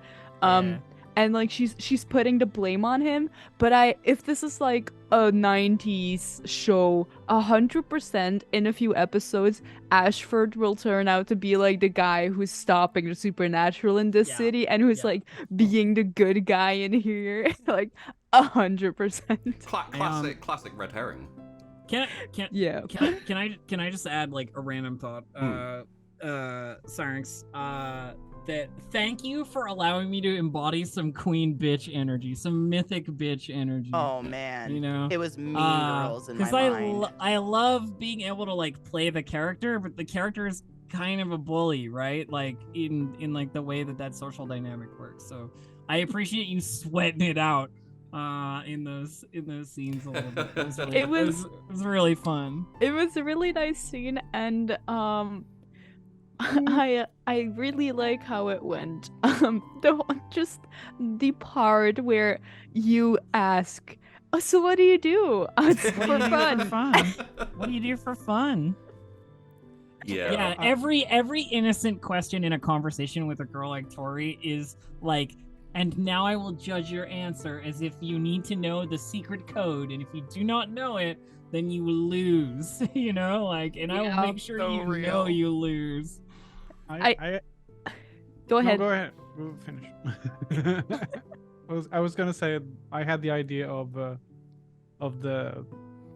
Ashford teacher being like being a good guy, and the counselor being like a baddie. Mm-hmm. So, like a cliche vampire hunter. Yeah. And the counselor like what's the name of the show? Like What We Do in Shadows? What We Do in and Shadows. And the energy vampire who sucks up. It was the energy vampire would be perfect for a fucking counselor. Well, Colin and then Ashford comes in and just like, also, let's have a to spark all of your imaginations and paranoia. You would think that someone who was adopted would be talking to the counselor. I mean, no. Maybe. Although that might be nothing as well, but I mean, that might just be she be trying to fuck with us as well. Yeah. That would not be unheard of. I really, really, really, really, really, by the way, like my dream next like scene stuff is I need to have like some kind of fight with George about Casey. Like, I need it. I need it in my life. Like, I need a confrontation there. Like, it's. I can see it. No, coming. It's gonna happen. And again, like just the legendary shit talking energy between the two of them would be just like fantastic. What if our first like girl fight is when you fuck up and siren me to death? Oh, I hope not. That would be incredible. I'm just saying. Like, I would sacrifice myself for that. Listen to my voice. Yeah. I will say as well that, we'll talk about it after the show, like in the details and stuff, but for the section of the show, you're not suddenly going to be a siren. Like, of course. It will. I would assume not. It will be a thing that you will discover, and you'd be like, "What the fuck is going on?" Yeah, we got. She raises her hand in class. High pitched, nobody can hear. Screech comes out. We got big questioning energy to deal with, and I'm looking forward to seeing what other people stumble over. There's actually question: is it the siren in this? Is it half human, half fish? Or is it the original, which is half human, half where are we vibing here? Are we allowed to ask that? Going into that. I mean, there was a little mermaid, so that speaks to it. Oh, it is. Oh, it was a mermaid. Oh, okay. Because I was in like original Greek mythology, they're like half a bird and half. Yeah. Person. So bird person. Essentially, the path of the siren will not follow what you would typically imagine. Ooh. It is water-based, so that's going to be interesting. Love but it. if you think water-based and dip into Greek mythology, you may have some ideas. Okay. All I can say, Shippy, is that I remember in the beginning of the show saying that Tori would have her H2O moment where a droplet of water touches her and she's like, "Oh no!" So, additionally, a lot of these things are fairly thematic, which is why we find something fairly water-based. Call it a spirit, call it a supernatural entity. We went to the lake. We found water stuff at that lake. Makes sense. Yeah. And I did think that most likely Tori would be the one, like most likely to come near that, and some of them. I mean, you're capable of planning it out a little bit, well, right? Like it all makes sense as far as I'm concerned. But I almost baited Cecilia into it unexpectedly. Yeah, it would be very interesting. But like some of them are fairly simple, and there's always options to swerve away from an encounter. It's just in Tori's case, like there was nothing stopping her, and no reason not to, the impulsivity had her pick it up, and then she was like, "Sweet, I'm gonna take this home. It looks cool." Yeah, it's like a little music box. Somebody left it here. Unfortunately, the music box has disappeared, so she doesn't. Damn it! Sorry. Aww. To touch on a few other bits for people if they want to talk on, we have the opening scene in the graveyard with the caretaker. Oh yeah, the zombie. I am insanely curious about that. Dude's just like, oh no, you don't. Oh, zombie. Yeah. So Ashford. In some mythologies, sounded like Ashford. I will say, for the sake of it, like it was a bit of a more like strained voice, like a more older person, and. In mythology, when people were buried, to stop them coming back, they would be buried with like stones in their mouths and stuff like that, and obviously, I didn't know that. So yeah, I've done my research. The impressed. Greeks would bury them with coins in their mouths, so that and on their eyes as well. Not the eyes so much. The Greeks buried them with the coins in their mouth, so when they came to the River Styx, they would just open their mouth, and Charon would reach in and take the coins out. Yeah. And also salt is a purifying thing, so that. Yep. But I had to add the little sachet of restaurant salt because it's such a weird way to be a monster hunter. It's like, I'm just gonna use my sachet of restaurant salt. Yeah.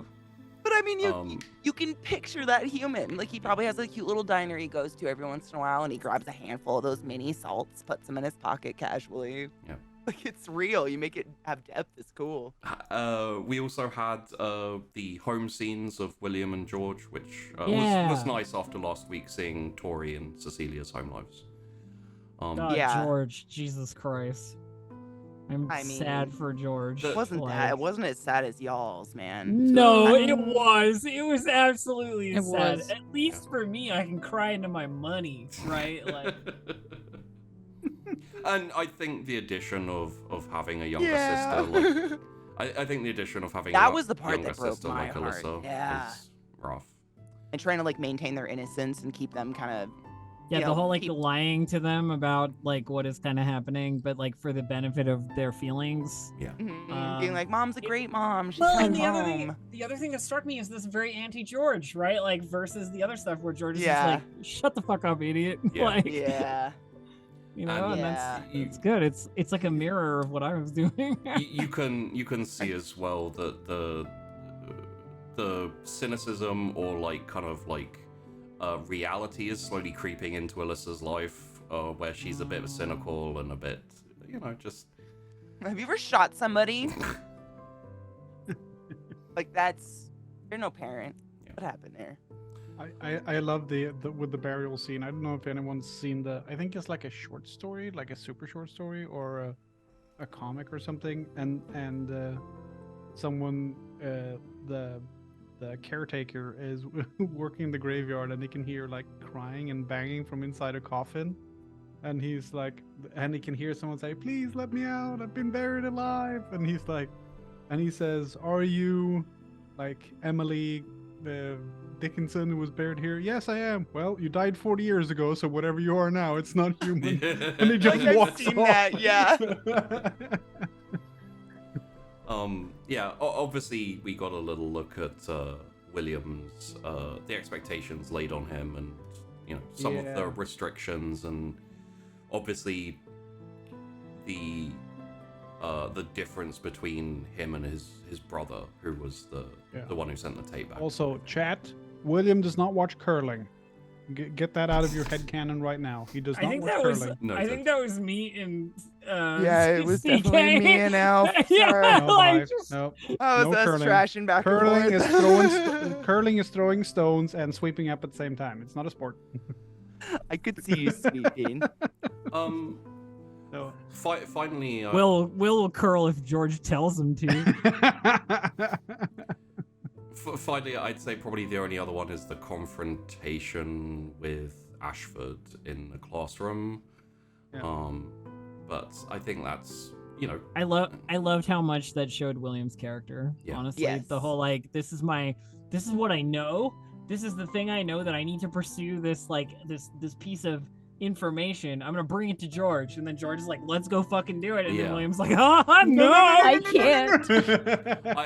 I do love constantly seeing George like so confident and so like proactive suddenly stumble at this block of like, this is something I don't know how to deal with, and I keep this one guy who keeps calling me angry girl. Like, I keep attacking it head on, and I keep just stopping and getting confused and being like what the fuck is this?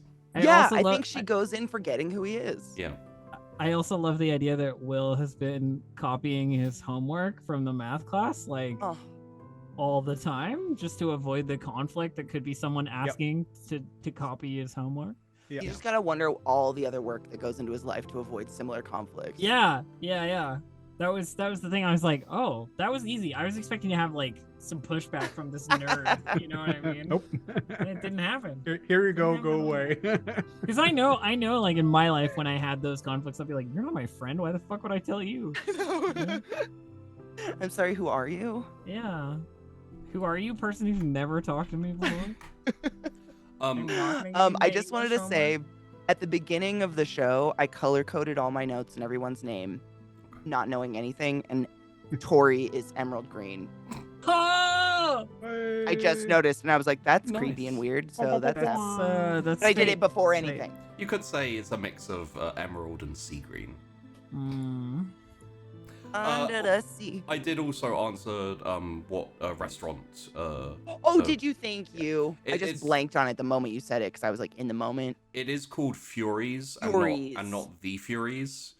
However, I'm sure there are some people who know Greek mythology who'll be like, wait a second, what? Furries. It's a Furies.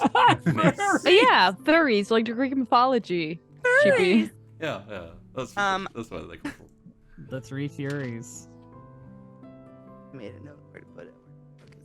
Hey, like, you guys all signed up for a little bit of supernatural 90s mystery. I'm here for it. I'm here for it, dude. Everything so far is fucking great. And, of course, we have the entry of Mysterious Stranger on the bus. Yeah. At the end, yeah. The fucking, like... gave me the grossest feeling in my beehole. Yeah. The only thing I could think was, we got Cthulhian fucking cultists showing up now. Yep. Yeah, and who are all the other people?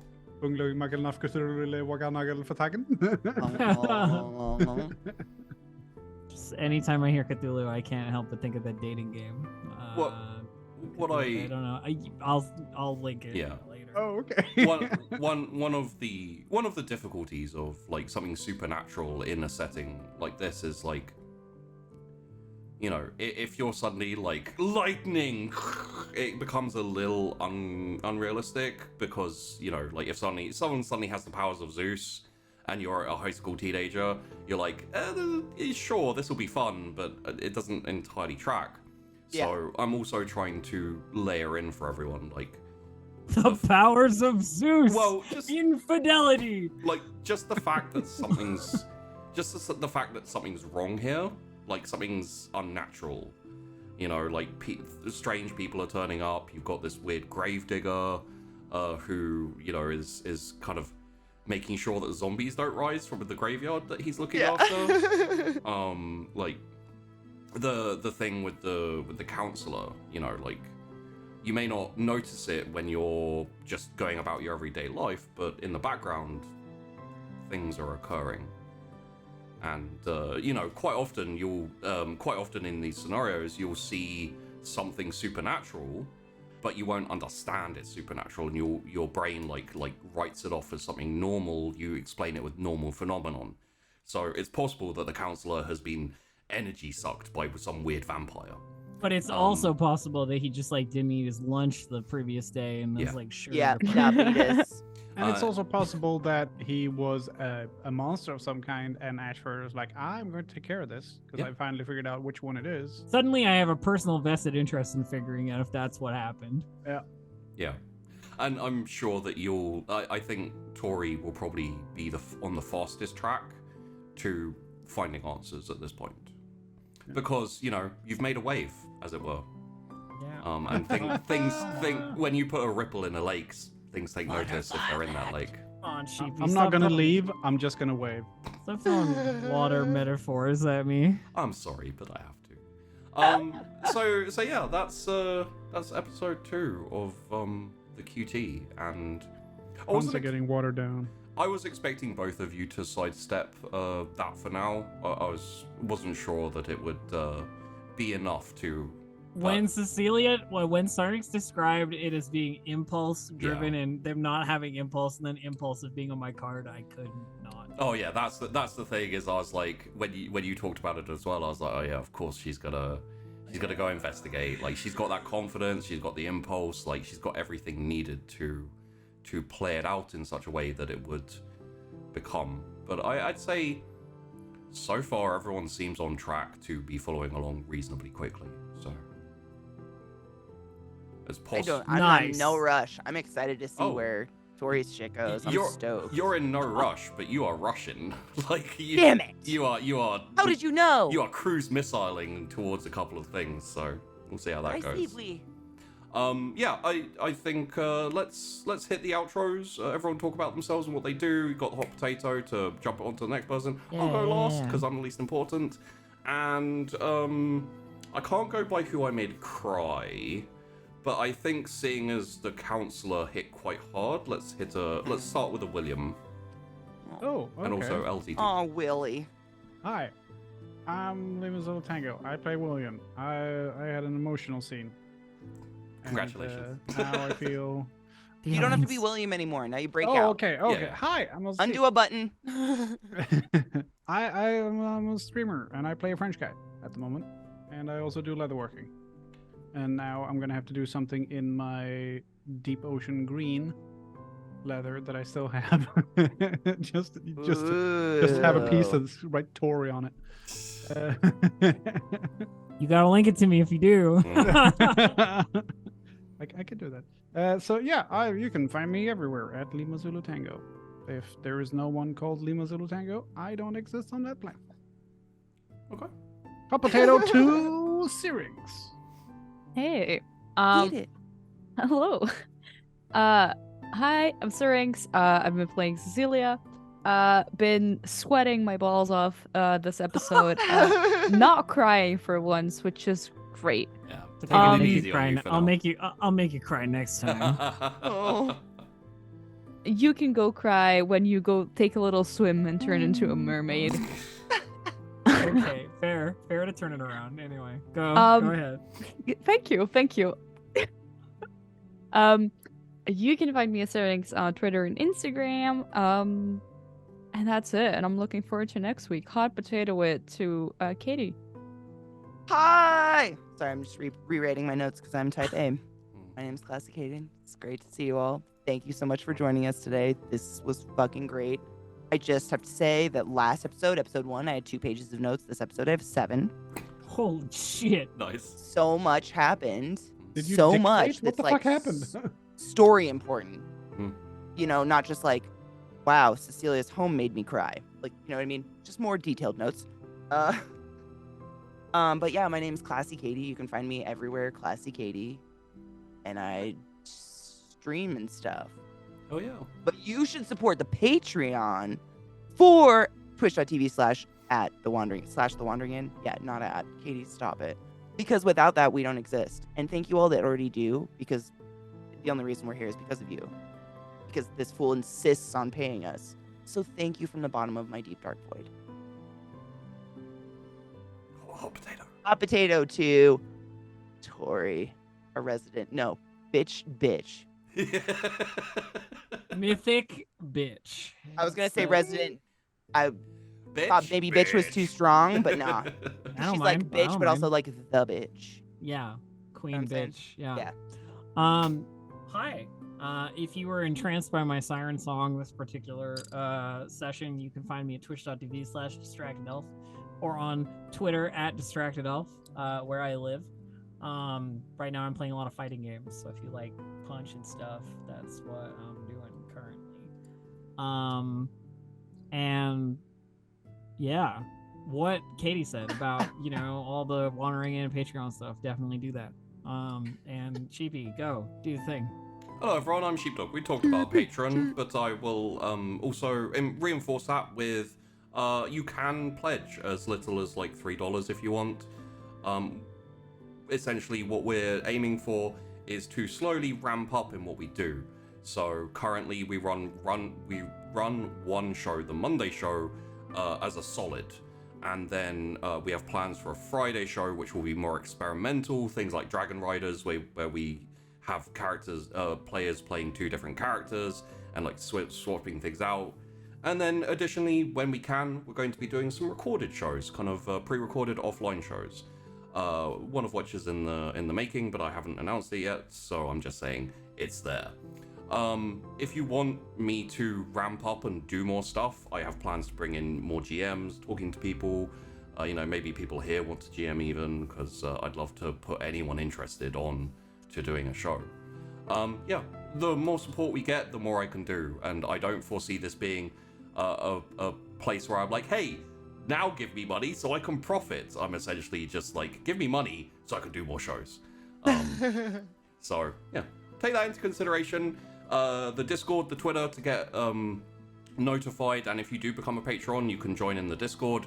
We do some things with the patrons, you know, little board games and roleplay stuff. I don't run any like, I don't GM any game specifically for the patrons, because that feels a little bit too much like pay me to GM you, and I don't have that much time considering running this channel by myself right now. But you know, never say never. But probably never. Anyway,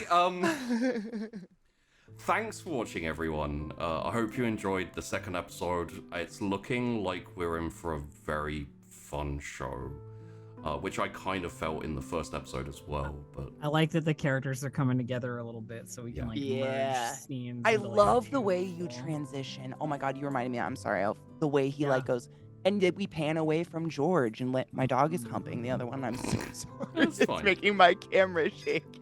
I like the idea of next time Tori just goes. It was like, oh, she's turning into a dolphin. It's very my God. interesting. And we pan away from the dolphin too. Cecilia on the beach watching. It's like, I'm so sorry. finally, I can take control of the popular group. Mwah! Dance for me, dolphin girl. But yeah, we're going to head to the outro, which is interesting and funny and unique. I really enjoy the outro. It's done by Savvy Pie. If you like the art and things you see, like the overlay and stuff like that, go check out Askren on Twitter. He is a very good artist and very worth commissioning if you're ever interested in that type of thing. He did, for example, the Dragon Riders art, which you can find in the Discord. It is amazing. Yeah, I think let's leave it there for that. I'm sure, at the very least, me and Elf have a couple of things to discuss once we close things out. So, thanks for watching, everyone. Outro incoming, and we're gonna go. See you later. Ow. See you next time.